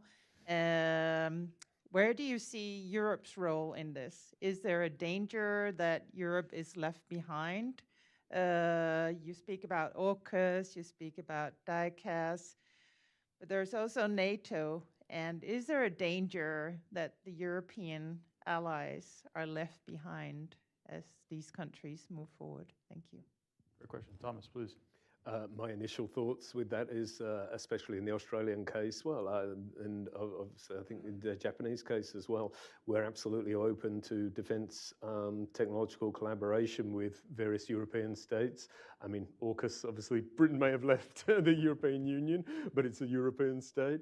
And of course, prior to that, we'd obviously considered, a major defense industrial project for the initial bid on the submarines with France. And then, one of the, I don't think they're making the final cut, but Spain's Navantia as well was a contender for our general purpose frigate program. And I think it, as far as the vibe goes at the moment, I think it's down to Germany and Japan. So whether we'll go for an Asian partner or a European partner. And then, of course, there's GCAP as well. We're working with Italy. That's Japan. Obviously, Japan's working with Italy and the UK. So I think there's a lot of good examples. I think Australia and obviously other Asian countries are very much open to that. I don't see them being. And we worked with the Navantia in Australia a lot before as well on our naval forces. So I think it's already happening, and I think there's going to still be a lot of opportunities to tap into the European defence industrial collaboration space. Okay, I don't think so. Europe has some defense or industry powerhouse. Definitely, the UK, France, Germany has better defense industry technologies than South Korea. So South Korea's defense technology level is like around 9th. So South Korea is very much interested in cooperation with European companies because open South Korea's R&D is too much focused on need-based development. So South Korea more focused on developing weapon systems like tanks, ships, and airplanes, but not new emerging technologies. So that's why South Korea needs European companies, who has, especially Europe has its own strengths in aerospace and surveillance and reconnaissance, which South Korea is quite weak. And I think the promising example is recently South Korea signed MOU with Airbus Defense and Space. So Airbus is going to build its own R&D center in South Korea. So I think there's some space that South Korea, Europe, and NATO IP4 can cooperate. Professor, and then Thomas, good. Two finger, good. Yep. Thanks. Yeah. So actually, with regard to that question, I think the challenge might be the reverse flow as to how open European states are to collaboration around Asian-sourced industrial or defence projects, especially with the was it the mandate that or the aspiration that 60% of defence equipment would be needed to be produced in the EU. So that might form a bit of a reverse barrier, and so reciprocity, of course, is the key if we want that genuine collaboration, two-way exchange. Mr. Watanabe. One thing, clearly Europe is a kind of a model for the IP4 in the case of cooperation in the member countries. Of course, the hub and spoke system in the US alliance in Indo-Pacific is very different from NATO. And we cannot emulate such kind of things. And at least NATO has, with also EU countries, somehow good standardization, good collaboration, and also somehow the long-term the practice of cooperation. So I think, for example, the IP4 case is really just starting and the catching up. But at the same time, the really need to the collaboration with IP4 and NATO, European allied country of NATO, is somehow very good exchange for the somehow the in the Pacific side is really need to run to the standardization and also the how to collaborate with the security partners, because IP4 is only in the past collaborated with the United States. But the NATO country has each members collaborate each other. But at the same time, probably EU, the NATO partner would be the find us to the individual countries directly cooperate with the United States is somehow advantage. It's kind of a win-win game. We need to try to be win-win game for the collaboration. And I'd only add that in addition to maybe an approach where we think about picking promising technologies and having slowly gestating major programs, that certainly needs to be pursued, especially for some of the large assets. But there's probably need to be a commensurate emphasis on integration of the force. So how do we actually connect our allies and partners in meaningful ways so that we can generate relevant kill chains? And that's going to, in some cases, require us to define some reference architectures or protocols, maybe even standards, but at the very least, protocols and reference architectures so systems can talk to each other and can pass information. That's easier to do, and I think it does not encounter as many industrial or political obstacles as some of the alternate approaches. There's also going to be a need for additional exercises to be able to test some of these architectures and refine them dynamically. And then lastly, I think there's new generations of command and control software decision support tools, many of which are being developed in the US, but also in some other places, that I think that it will be easier for those to be widely disseminated and to achieve commonality in terms of those systems, as opposed to maybe having the same types of hardware platforms across the different countries. I see we have a final question in the second row, please, or comment. I'm sorry, because it's not really a question. I just wanted to react to all the... If you could just identify yourself. Oh, I'm sorry. Tsipora Fried. I'm a French senior advisor to the French vice chairman of the joint staff. So I just wanted to react on the European Union questions and your reactions. I think we need to have a larger scope for this question. First, because there is a deep shift in European Union towards Indo-Pacific space and countries and I would say area and strategic interest. And this shift is coming from the war in Ukraine and the energy crisis that occurred when we stopped to import energy from Russia. And so the interconnection of theaters has raised the attention of European Union in terms of operation, in terms of safeguarding maritime trade roads, safeguarding maritime navigation in general.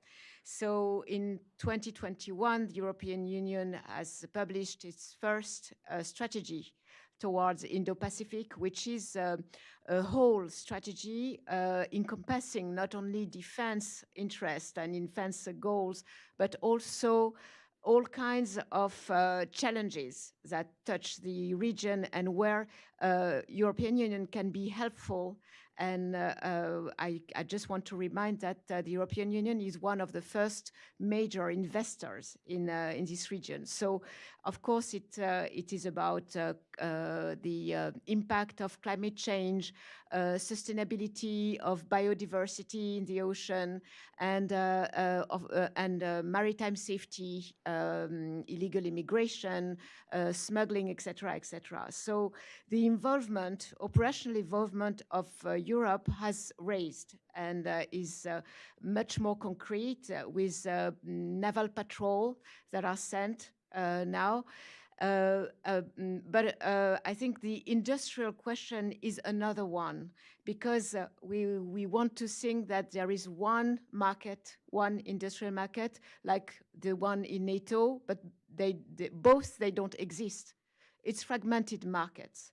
And as Thomas said, and I cannot agree more, behind this fragmented market, there are a huge competition between European and NATO nations and between, all the nations in NATO, all the nations in EU. So it's not as simple. So there are some cooperations between some states and assets building, I would say, that like we have with Germany, like we have with Italy, etc. But there is no European Union industrial policy. There is no NATO one industrial policy. And that makes things difficult, even in a time where we are perfectly aware that we have a very deep weakness in our industrial production, defense industrial production, and that we would need to gather all our effort together. Thank you, Ms. Reed. I think that sets up our third and final panel very well, but I'd like to offer our panelists an opportunity for any final comments, either in response to that or in general. Please, Thomas. Yeah, the final thing that strikes me is that one of the advantages of creating some sort of forum or format at the top NATO IP4 level that would sort of keep a brief on what all different member states were doing, either individually, bilaterally, or within various little smaller groupings, would be to identify redundancies. Because if we're all trying to work towards a common objective and we have scarce resources, we don't want 3 sets of people working on exactly the same thing when we might gain some advantages and efficiencies by bringing those together. But it, of course, runs up against, well, okay, we've got GCAP, but then, France and Germany are going to do the same. I mean, why not bring it together if we're really serious about it? But that, of course, is a perennial problem. Sinead, any final thoughts? Okay, I think it's time for us to reconsider our partnerships again and stop viewing each other as competitor, because our real adversaries are getting closer and stronger. Yeah. Professor Watanabe.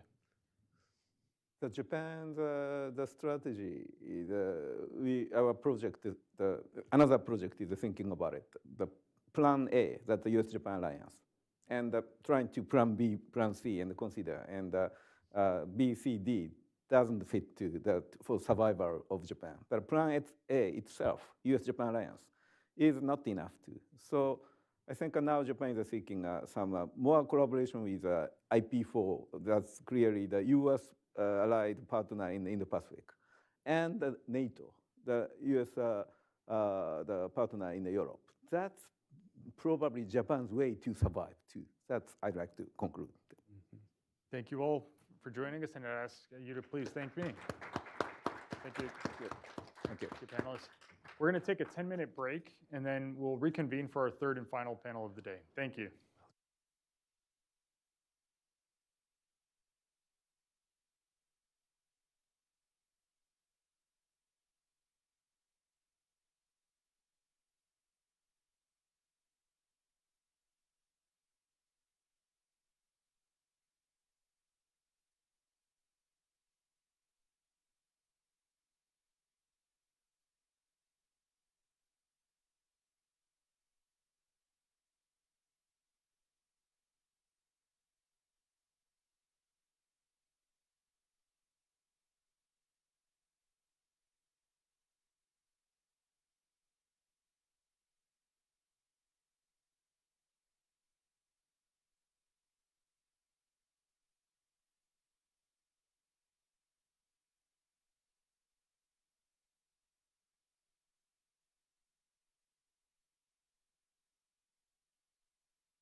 Okay, welcome to this third leg in our events on technology and maritime security cooperation between NATO and the Indo-Pacific. Here, we're going to talk about the politics of NATO Indo-Pacific cooperation and how to overcome barriers to progress. I am Liselotte Odgaard. I'm a senior fellow at Hudson Institute, and I started this project together with Sasakawa Peace Foundation. And I will also moderate this panel. And we have as speakers here, Benedetta Berti, who is a Director of Policy Planning at NATO's Office of the Secretary General. And Benedetta, you have worked long and hard on NATO IP4 cooperation, and I think you know all the ins and outs of this theme. Then we have Sibura Fried. She is a senior advisor to the Vice Chairman for Innovation and Strategy at the French Joint Chiefs of Staff, and she has worked in French defense for many years, and she's well-versed in the French position on these topics. And then, last but not least, we have Masafumi Ishii, who's a special adjunct professor at Gakushuin University, and he's also a former ambassador of Japan, lastly to Indonesia, but he's also served in NATO, in the UK, and other countries as a diplomat. So he knows both Indo-Pacific and Europe well. So we look forward to hearing your views about this topic. And the first question I have is for every one of you. In the other panels, we talked about possibility of cooperation, but there are also many barriers to NATO IP4 cooperation, both at the national level, at the alliance level, and also between the Indo-Pacific partners that can prevent substantial defense cooperation across the North Atlantic and Indo-Pacific theaters. So what is, in your view, the main barriers towards NATO IP4 cooperation, and what can we do to overcome those barriers? Benedetta, you go first. Sure. All right. Well, a lot of them were already mentioned en passant in the first two panels, but I think that to make a very long story short, a lot of the issues that constitute an obstacle to greater integration between allies and partners in the Indo-Pacific theater also play a role when it comes to preventing greater cooperation between Indo-Pacific and Euro-Atlantic partners. And some of these obstacles also affect intra-theater cooperation, both in the Euro-Atlantic and the Indo-Pacific theater. I think a main set of issues is still around data and information sharing and barriers to seamless integration of information. I think it's certainly something that affects inter-theater cooperation, but it also affects cooperation inside the two separate theaters. Another one that I think is very important has to do with barriers to technology sharing, export control. We all know that these are obstacles to further integration in both theaters. We're talking about a mix of cultural, regulatory, strategic considerations, but de facto, when push comes to shove in terms of practical cooperation, I think these obstacles still loom fairly large. Of course, the more the two sets of allies and partners are interoperable amongst each other in the two theaters, the easier it is for them to work together. Here, NATO has a bit the upper hand because we have 75 years of working towards common standards, requirements, and interoperability in the Euro-Atlantic. I think there's still probably some work that has to be done on in this particular domain in the Indo-Pacific theater. And the more work progresses in that theater, I think the more convergence will be possible. Maybe a last issue. and I want to also say something positive, because these are operational constraints, but I think it's important to put them in the context of the greater strategic convergence that I see between the two sets of allies and the strategic perceptions of how these two theaters of competition are interlinked. And I think this has been already mentioned in each panel, but I think it's worth remembering that we see greater convergence in terms of the theaters, the threats, and the threat actors, and greater patterns of adversarial alignment. And we've talked about PRC, Russia, DPRK, Iran in each and every panel, and we'll talk about it in this panel as well. But I think that has really led to a step change in how we see and we understand the interlinkages between the two theaters and the issue of how to preserve deterrence and defense in both. So even though there are practical obstacles, I think at the strategic level, we are much more going towards greater convergence. So glass very much half full, and probably there is a very positive story to tell as well. Can I just follow up by asking, how do you see it in practice? You know, what's happening on the ground in terms of cooperation then that demonstrates this? Right. So I'll be very brief, but I would say that if you just go back, I can just use the arbitrary timeline of when I started working as Director of Policy Planning for the former Secretary General Stoltenberg at the end of 2017. And back then, we had a robust cooperation with what we then called Asia-Pacific partners, not Indo-Pacific. Again, every word signifies a strategic shift. Back then, it was really operationally driven. There was the engagement in Afghanistan. It was about disaster management. It was about disaster response. It was really much more focused on those broad, I would say, less traditional security challenges that different sets of partners faced. Fast forward to today, the framework is much different. It is the framework of how do we tackle growing strategic competition. It is the framework of how do we tackle concretely cross-theater challenges, cybersecurity, countering hybrid threats, responding to disinformation, boosting technological cooperation on emerging and disruptive technologies. All of these are predicated upon the assumptions that there's so many global threats and challenges that are interconnected and that are not dependent on geographic boundaries, and therefore the case for cross-theater cooperation is really close. These countries, for us, Australia, Japan, the Republic of Korea, New Zealand, are geographically very far, but geopolitically, they're probably our closest partners. And that is really a key driver of cooperation. So I think practically you can see it through this lens of cross-theater challenges. And also we both, and I'm sure we'll talk about it, we both have individual differentiated but common challenges in terms of defense spending increase, boosting our transatlantic industrial base for NATO, and there's also space to do more there. So it's concretely, it is very much blossoming in the past 5 years. Okay, thank you. Sipura?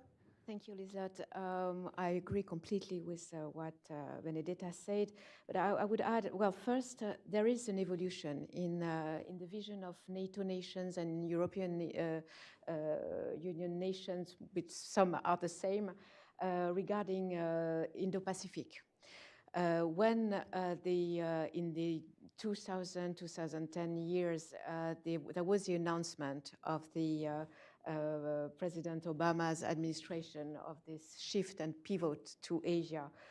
It was felt like a shock in Europe, and even in the European NATO nations, feeling that they were a little abandoned by their great US allies, and that the interests of the United States were now toward the Asian countries, Asian space, and no more towards European nations.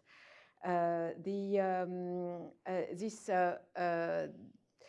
evolution, I would say, was followed finally by European nations regarding what happened in Ukraine, and which is quite paradoxical, because at the same time we had the return of war on European territories and the return of NATO to its core mission of collective defense and ensuring that the territorial, the geographical defense of Europe was assured by NATO, by NATO countries, and by the great ally of the United States.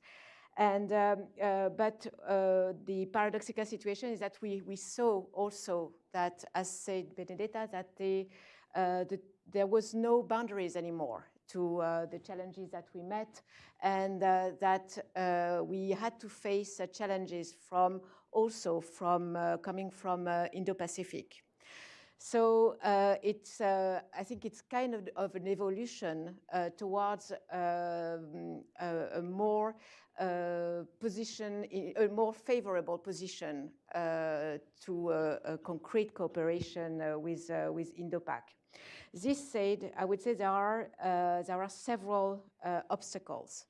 The first one is political, because as Benedetta said, it has been 75 years that we are talking into NATO and that we are discussing, adjusting. It's NATO, before being this incredible alliance for standardization and interoperability, is a political alliance. And so we discuss, and we are used not to be always on the same page, I would say. And I think we encounter the same in the Indo-Pac, and I don't think that we share always the same vision on the same priorities, on the same interest. We recognize that there was an evolution in the challenges and that the Indo-Pac has become a hotspot of tensions and a space where escalation is really possible and would be uncontrollable. But we're not sure that for example, the alignment on US-China competition is the same in the different countries. For example, there is a complex ties of those countries with China. Even in the European Union, we are still very dependent. So it's not like the Cold War. Those dependencies are also our vulnerabilities, but it exists and we cannot deny them. So it makes, I would say, when you talk about cooperation in industry, etc., beside the sovereignty things, the rivalry, etc., we can deal with that. But when we will need to operate together, we will need to go to war, we will need to have a credible war-fighting posture. We need to be sure that we are all at the same page and we are all going in the same direction. And it will be very different, and it will be all our credibility towards great competitors and bigger foes. So that's the first one, political. The second one is, I just told about that, it's industrial, because it's really a question of a competition. As I said before, we have fragmented markets. There is no one market. So we need to reinforce our own industrialization. And as you know, France, for example, is very much attached to its sovereignty and is what we call, and what is sometimes not very well understood, strategic autonomy, which means self-sufficiency, that as we did for the nuclear power, nuclear deterrence that we acquired on our own and that we developed on our own, not to be dependent from anyone. So this is the same for our military capacities. We want to be able to control, we want to be able to analyze, we want to be, so it's about the intelligence, so analyzing intelligence, we want to be able to decide, and we want to be able to act. And especially regarding our own strategic interests, and I will develop that maybe later, but France is a sovereign state in Indo-Pac, We have strategic interest. We have 95% of our economic exclusive zone in the Indo-Pac, and we need to be sure to enforce this to guarantee that our national interests are protected. And we are very much committed also in this region to safeguard maritime security and maritime freedom and freedom of navigation.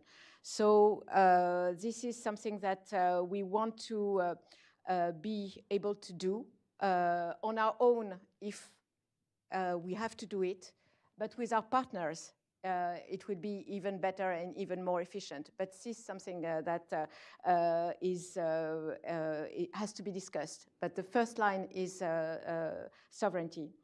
So industry is part of this sovereignty.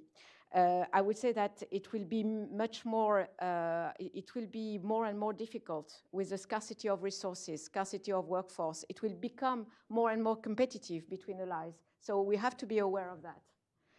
The third one is operational.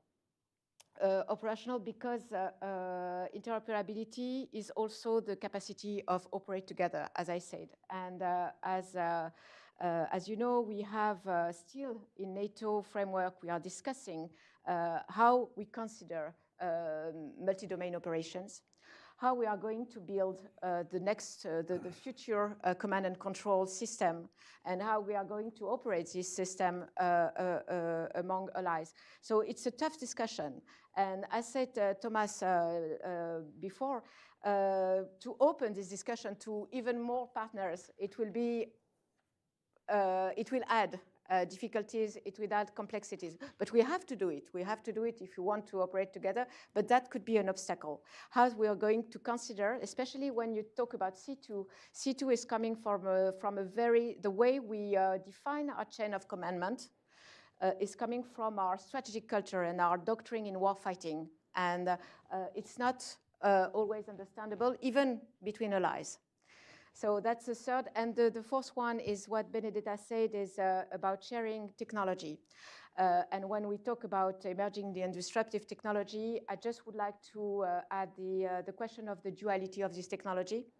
And the fact that most of these technologies are developed by startups, by small companies, by big tech, etc. And they are all those ecosystem, all this ecosystem is very much attached to a national territory, national belonging, and also that's also a paradox. They are very national, and we try to develop them in France. We try in Europe. We try to have this ecosystem of startup, but also they are very independent. We are not China. We don't have control over those companies, and they can decide to go wherever they want.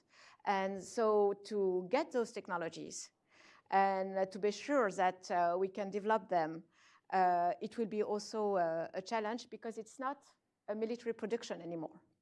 And I will stop there. But I want to return to something you said. You mentioned France's quest for a strategic autonomy. But when I was deployed on the French carrier in 19 for 6 weeks, my experience was that in many ways, France was actually the perfect partner for the US. And it was something that brought them together because it means that France can deliver the whole package. They can do everything themselves. They're committed to the Indo-Pacific, which is some of the qualities the US is looking for today. What would you say to that? I completely agree, and there is no contradiction in it, in fact.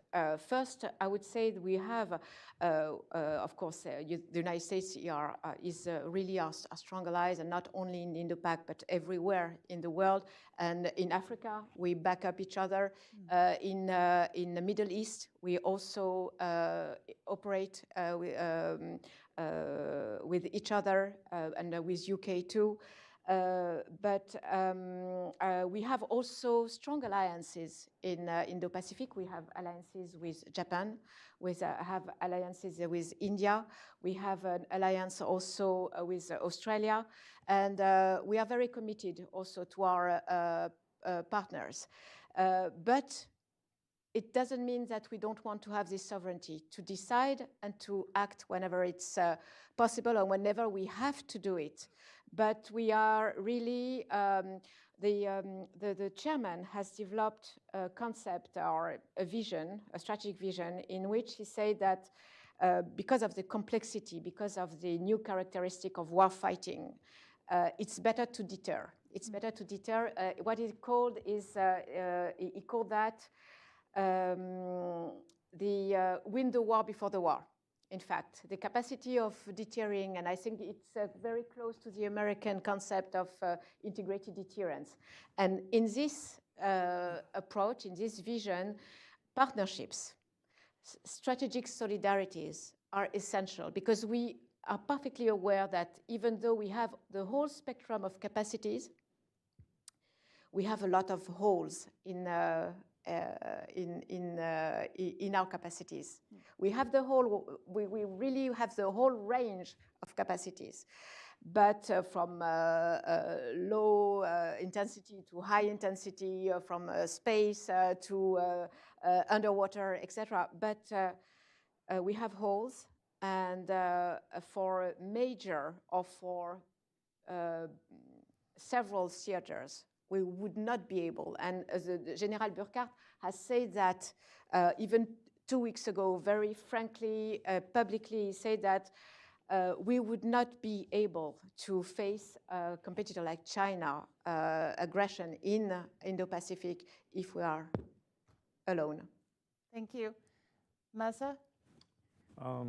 As the only boy member of this panel, I have to agree with everything these two ladies have said. But there are indeed a lot of barriers.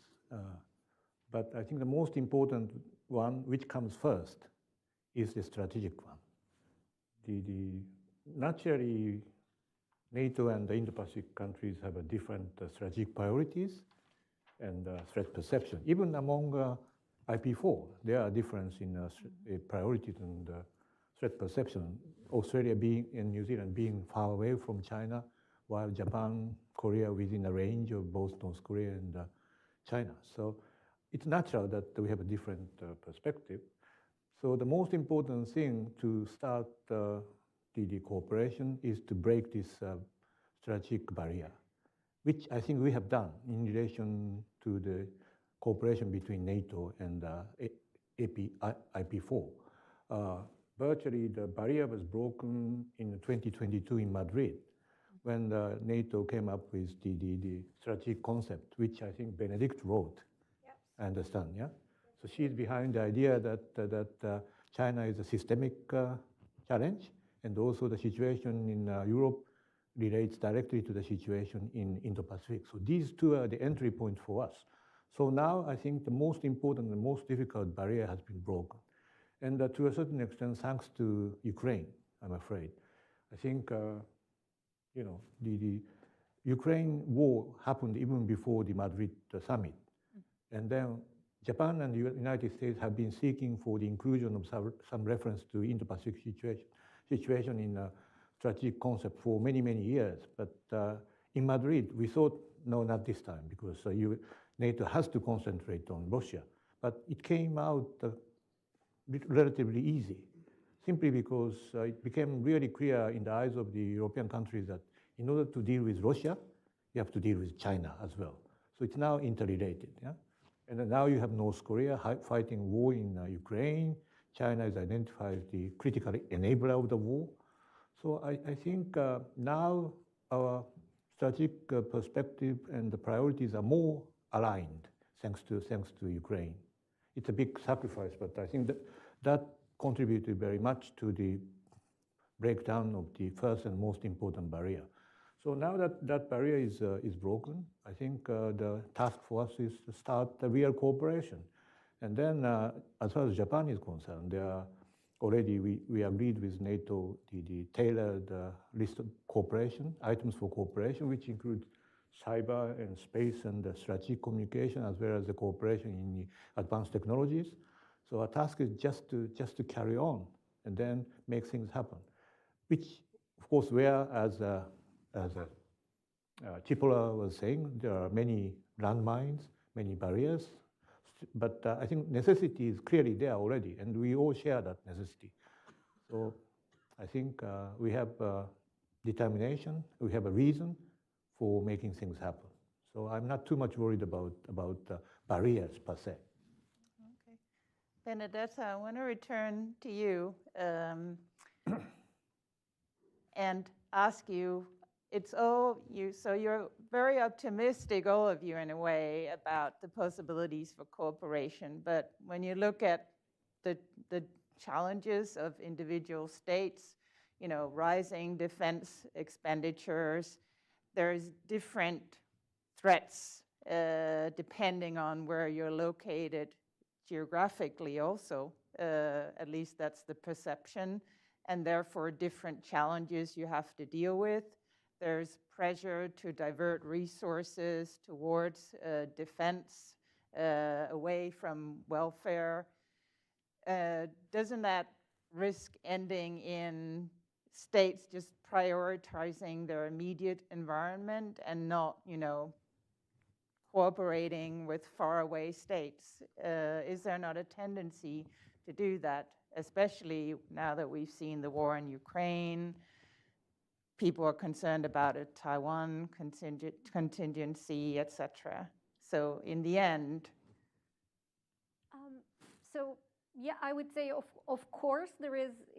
If we look at Europe, it's clear that we have after a few decades of post-Cold War peace dividend years, where we essentially did not focus on defense, we have a direct strategic threat on our continent, the largest conventional war in generations. So of course, that's where our priority will be, especially in a NATO framework, which is designed to ensure the territorial defense of allies, which essentially means the territorial defense of a large chunk of Europe. At the same time, I would say, and this, I'm just echoing what the other panelists already mentioned, we understand this is no longer the Cold War where we could really function, and NATO functioned quite successfully during the Cold War in a vacuum. One threat, one theater, one instrument of power, the military instrument of power only. If only we had the luxury to do that today, we would, but we can't. And in a way, Ukraine and Russia's war of aggression against Ukraine, I think, exemplifies why we cannot. So we could say that an erosion of deterrence or a crisis, security crisis in Europe would not matter to the Indo-Pacific. But then we can look at the last 3 years and we can see that since the beginning of Russia's war of aggression against Ukraine, military cooperation with North Korea has increased, resulting not just in North Korea deploying soldiers and giving lots of munitions to Russia, but also getting quite a bit in return from the Russian Federation itself in terms of proliferating technologies, which of course also has a negative impact on the Indo-Pacific. We can say the same when we look at the Russia-Iran relation. The PRC is the largest enabler of Russia's war of aggression today. So those connections, our adversaries, I think, are making those connections crystal clear. Now the de facto result is that what matters in Europe, what happens in Europe matters to the Indo-Pacific, and I would make exactly the opposite case. Any significant contingency in the Indo-Pacific will have an impact on the security and prosperity of Europe. So it would be really nice if we could just focus on one problem problem set at once, but we don't have the luxury. However, that doesn't mean that each and every alliance system will prioritize this in the same way. And that's why, to me, NATO's main job today is NATO's as an alliance is to continue to push allies to spend more when it comes to the defense spending. We've done well, and now we are 2% collectively as Europe, but that's not enough. So that's our challenge. We need to rebuild and re-energize the transatlantic industrial base. Significant challenge, generational one. We need to ramp up forces, capabilities, readiness. All of that is focused on the Euro-Atlantic theater, but clearly it also contributes to a two-theater approach to deterrence and defense. If Europeans do more of what they need to do for our own continents, that frees up assets for the Indo-Pacific. That also reinforces deterrence across the two theaters.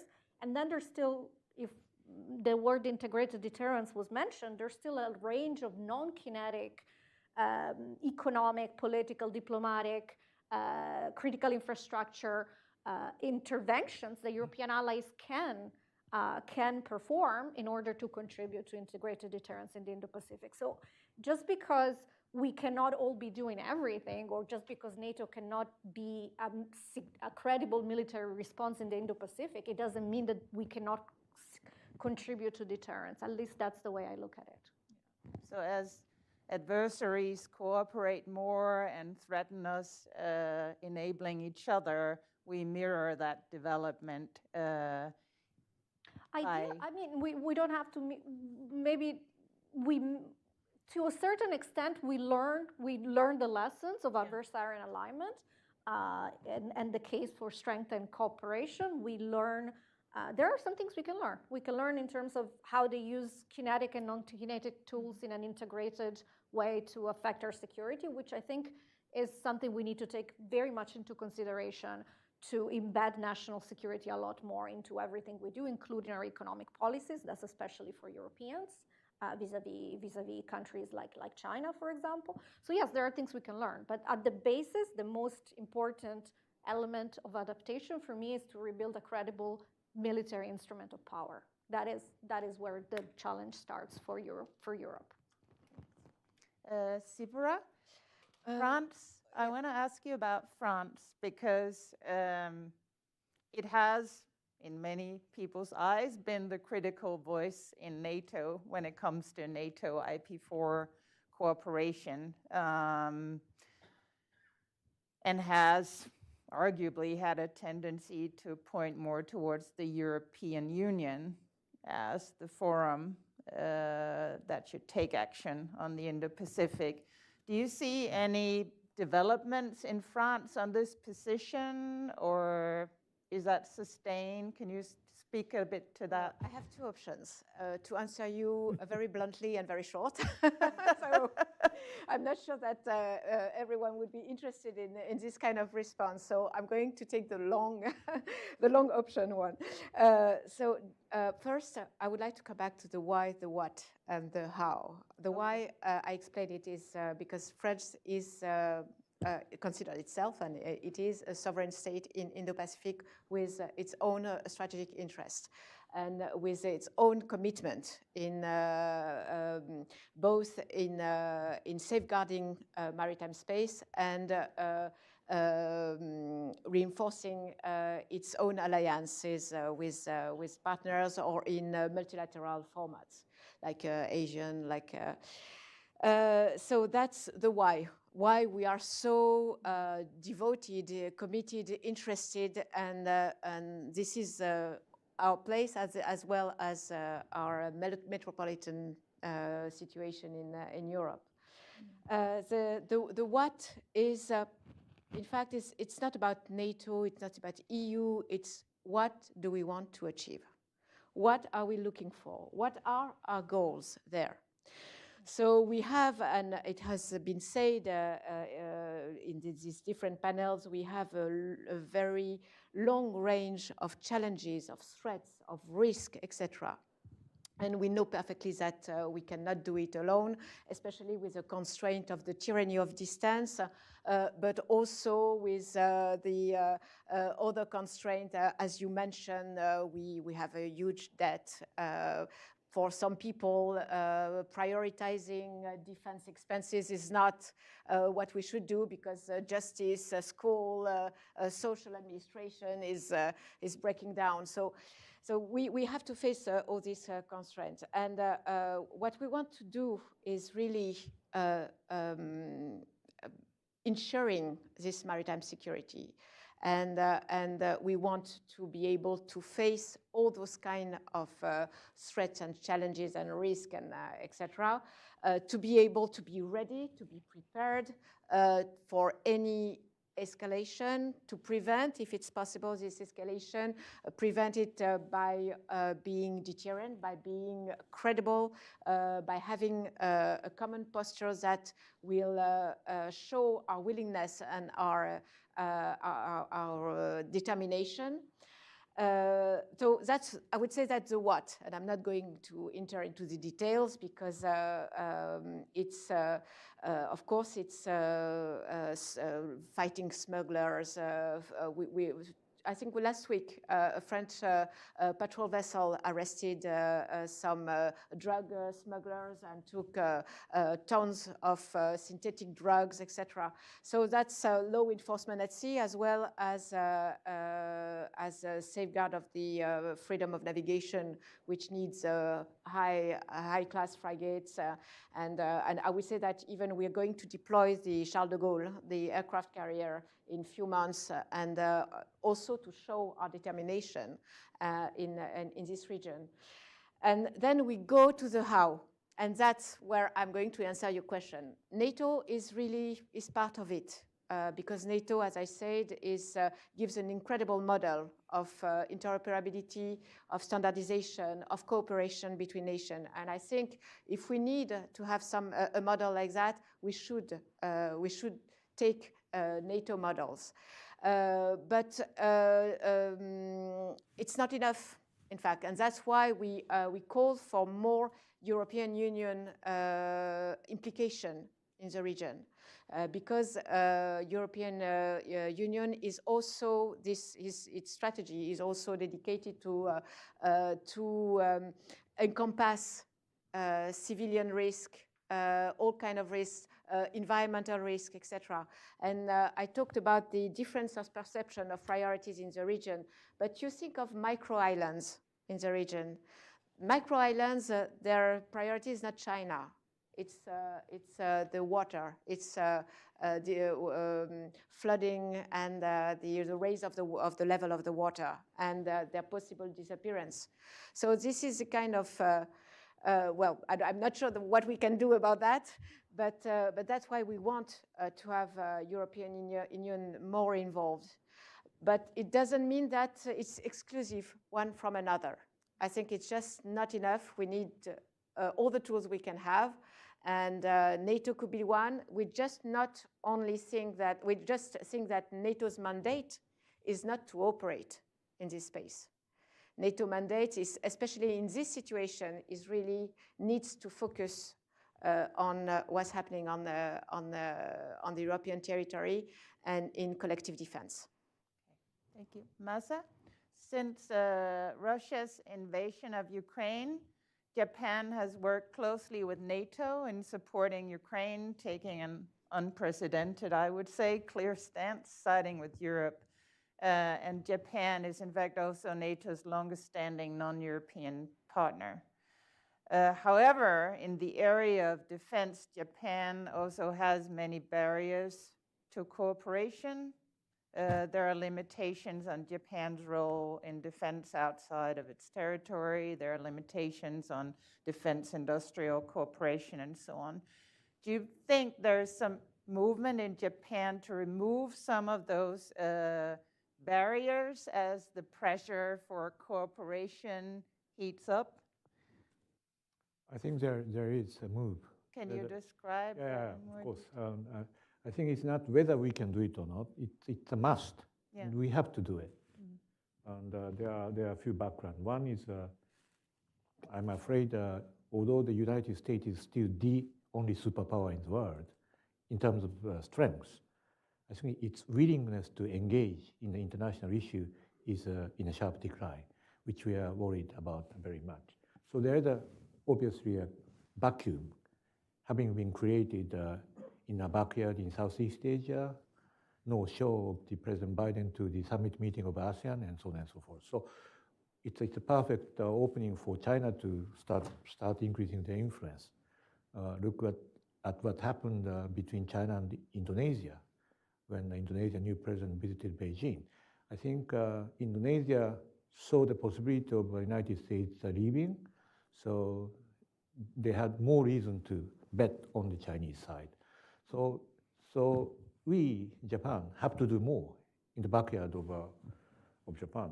That's one. Two is, I think China is getting more stronger, obviously, as we know. We have to deal with it. And in order to deal with it, I think there are only three pillars in my mind, of which are both ready and capable of defending the rule-based order. Mm-hmm. That's Japan and Asian democracy. Two is North America, United States, Canada. Three is Europe. So our task is to creating the maximum cooperation, coordination among these three pillars. While the North America and Europe has NATO, and North America and Japan has a bilateral alliance. So obviously the weakest link is between Europe and Asia. That's why we've been trying very hard to realize a cooperation between NATO or European Union or whatever, or individual European countries and Japan and Asian democracies. So that is necessary to cope with a stronger and more aggressive China. Third is, I think situation is getting more tense, huh? Difficult to handle. Lot of flashpoints like Taiwan, Philippines in South China Sea. So, and also a closer cooperation between Russia, China, North Korea, and Iran, which means, as Nabe was saying, if and when, unfortunately, Taiwan contingency starts, we have to face with other contingencies as well. The bit of a strange move along the DMZ of North Korea, and maybe the big exercises of Russia in the northern part, which is close to us. And also Iran should not be forgotten. I think Iran can make things very, very difficult, huh? In Red Sea, in Hormuz Strait, which are the choke point for us in terms of energy supply. So in all these instances, I think we do need support and cooperation help coming from Europe.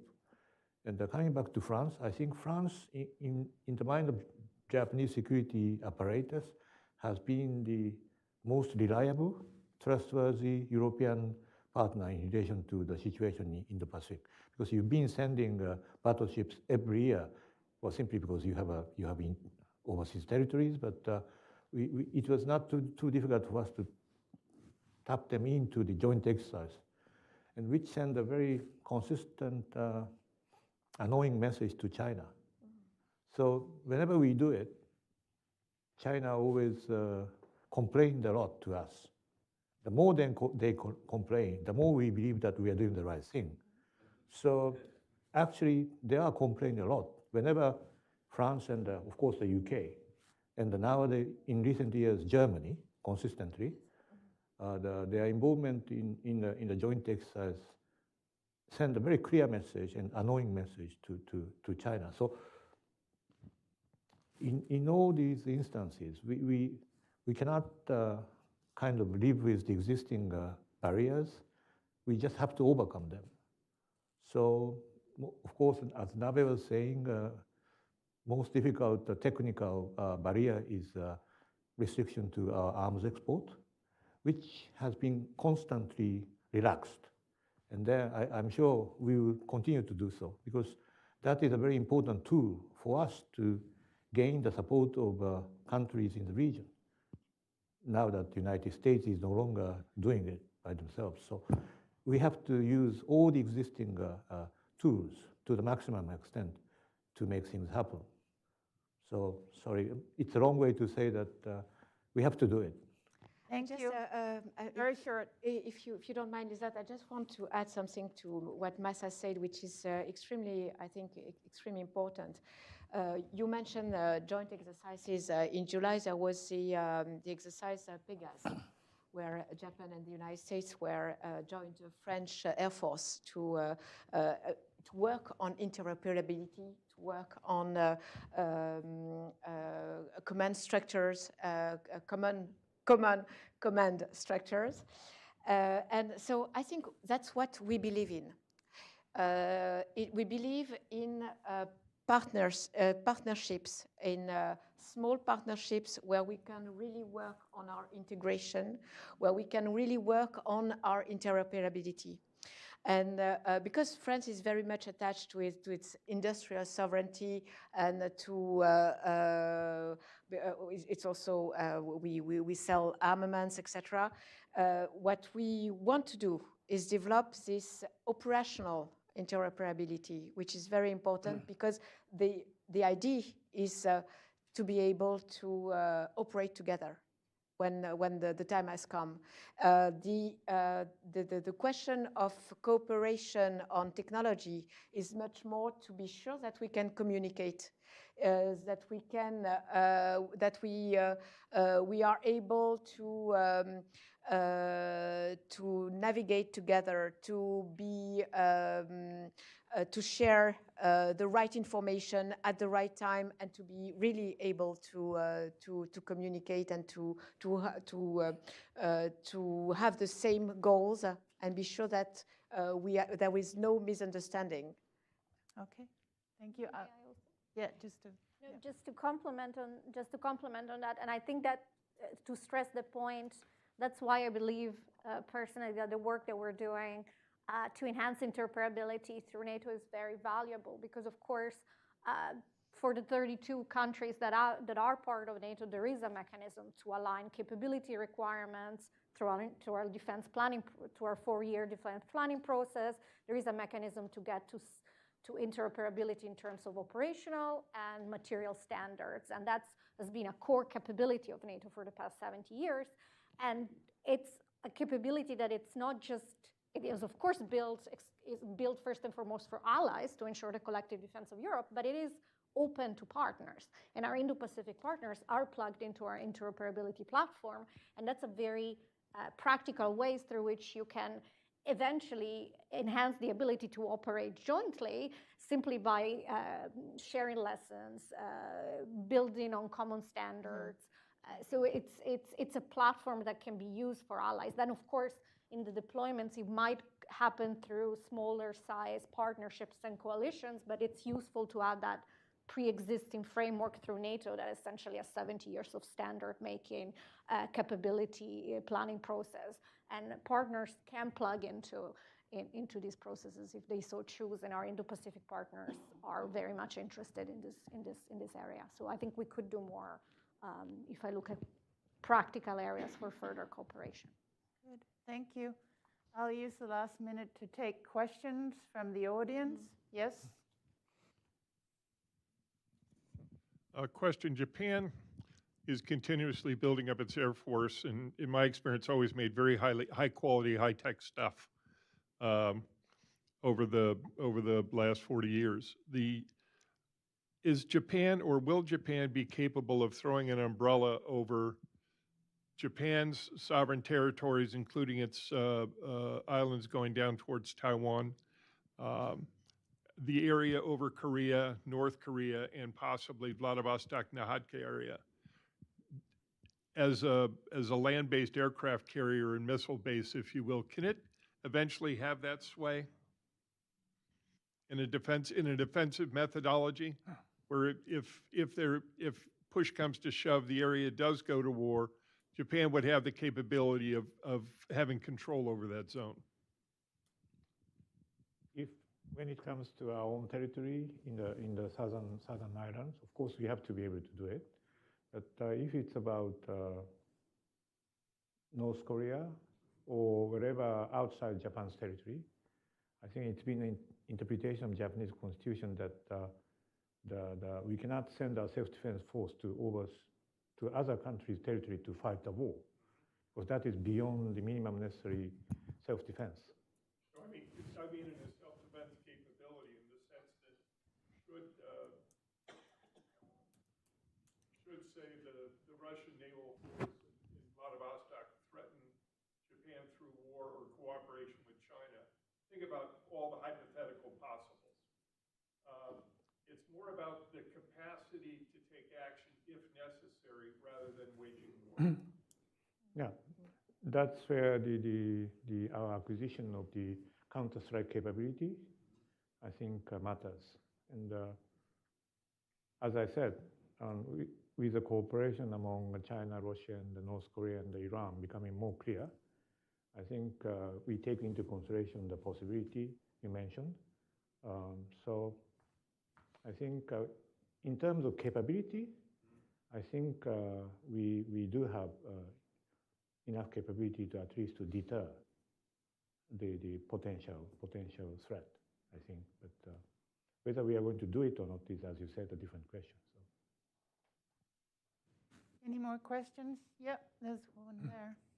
Yeah, go ahead. Yeah, good morning. I have a question. How can allied countries reconcile defense spending priorities with investments in welfare and education, especially given the different peculiarities among EU member states? And how might NATO address the challenge to ensure a balanced approach? This is especially for Professor. Maybe I take the first. So, in a way, it's very simple.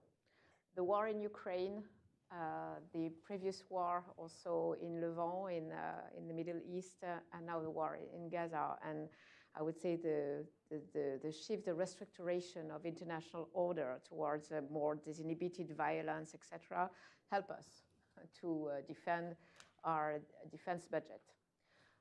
It's not, when I talk about France example, for many years, we had the impact of what we call the dividend of the peace, which means a total cut of our defense budget. And a few years ago, there was a start to reconsider that, and there was a kind of awakeness on the importance of rebuilding, of reconsolidating our armed forces.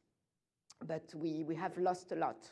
I mean, the Navy was cut to 1/3, for example, for many years. So we lost assets. We lost we lost the mass, and especially in the new development of technology. We see that we were focused also on high-end technology, and now we see that we need to gain mass, but also through robotization and low-tech. So we have to do both. So it means more expenses.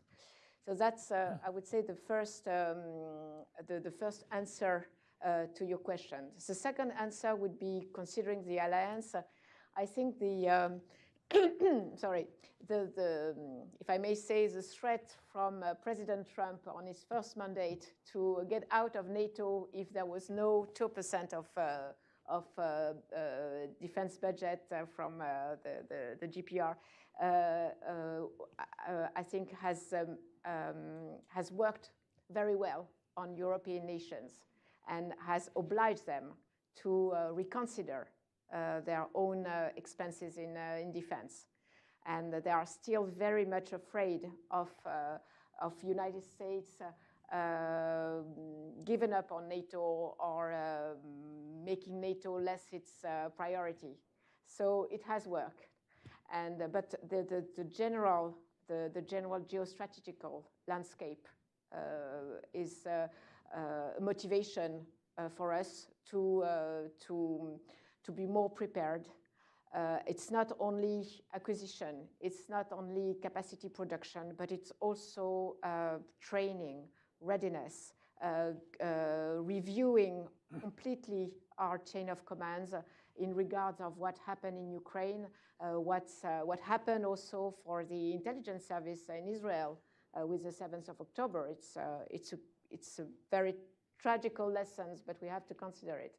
So this is everywhere outside of the world. It gives us the reason that we need to be ready and to be rearmed. Benedetta? Yeah, sure. I mean, it's a question that we ask ourselves very regularly, of course, because as you know, we started after decades in which we essentially let our defense muscle atrophies. We restarted spending and investing significantly in defense only in 2014, right? So it's been 10 years, and there's been a lot of progress with now the 600 extra billion added by European allies in Canada, with the fact that you have 23 countries as opposed to 3 when we started in 2014 spending 2% of GDP or more. So you know all the data. That's all good news, but it's also not enough. And we are very clear about it. Many countries in Europe are going beyond 2%. Look at Poland, 4.5 and up, and others. And they're doing this because they're looking at the capability they need to meet in order to ensure that those regional defense plans we agreed can be fully executed. And when you do the math, 2% is not enough. And that's a very simple, I think, truth. And if you look back at the Cold War, we didn't spend 2%. We used to spend 3 and up as Europeans, the UK 5 and up. And we are in a security environment that is just as complicated, just as dire. So we are very aware, if you come to NATO, nobody is going to kid themselves that 2% means job well done and we can just go back to sleep. It's the very minimum. It's really the floor, not the ceiling. And we need to do more. Now, the problem is just for those like us who work in defense, it's kind of a given, but that's not enough. We live in democracy, so we need to convince our citizens that we need to take some very clear-cut look at our budgets and balance them in a way that prioritizes defense. That's hard to do. We're making the case. We're also unfortunately have the example of Ukraine that now has to spend 30% of its GDP and fight for its own existence. And to me, that's a very stark reminder that you cannot have good schools, you cannot have good education, you cannot have anything if you don't have security. But I think as Europeans especially, we unlearned that lesson, and there is still a lot of work that we're trying to do to well, it's a very simple lesson, right? Freedom is not free, and 2% of GDP for security, it's nothing. If you think about what cost, how much war, if it comes, will cost. But I'm sure in this room we're all convinced, but when we go outside of this room, that's where the hard work is. Yeah. Thank you. With that, I think we'll end the panel. It's okay. Oh, yeah, sorry. No, it's all right. Last comment? I just wanted to say that Japan is going to increase our defense spending up to 2% of GDP as well by 2027.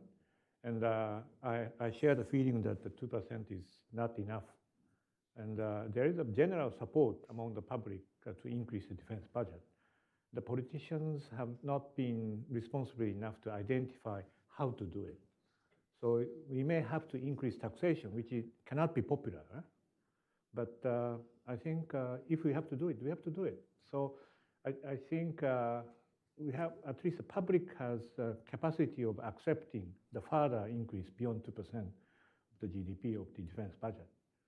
So we'll see how the situation unfolds. If the situation becomes more tense, I'm sure there will be more support. But we need to come up with the specific ways to make it happen in terms of budget. That's going to be very tough, I think. Thank you very much. And please join me in thanking the speakers.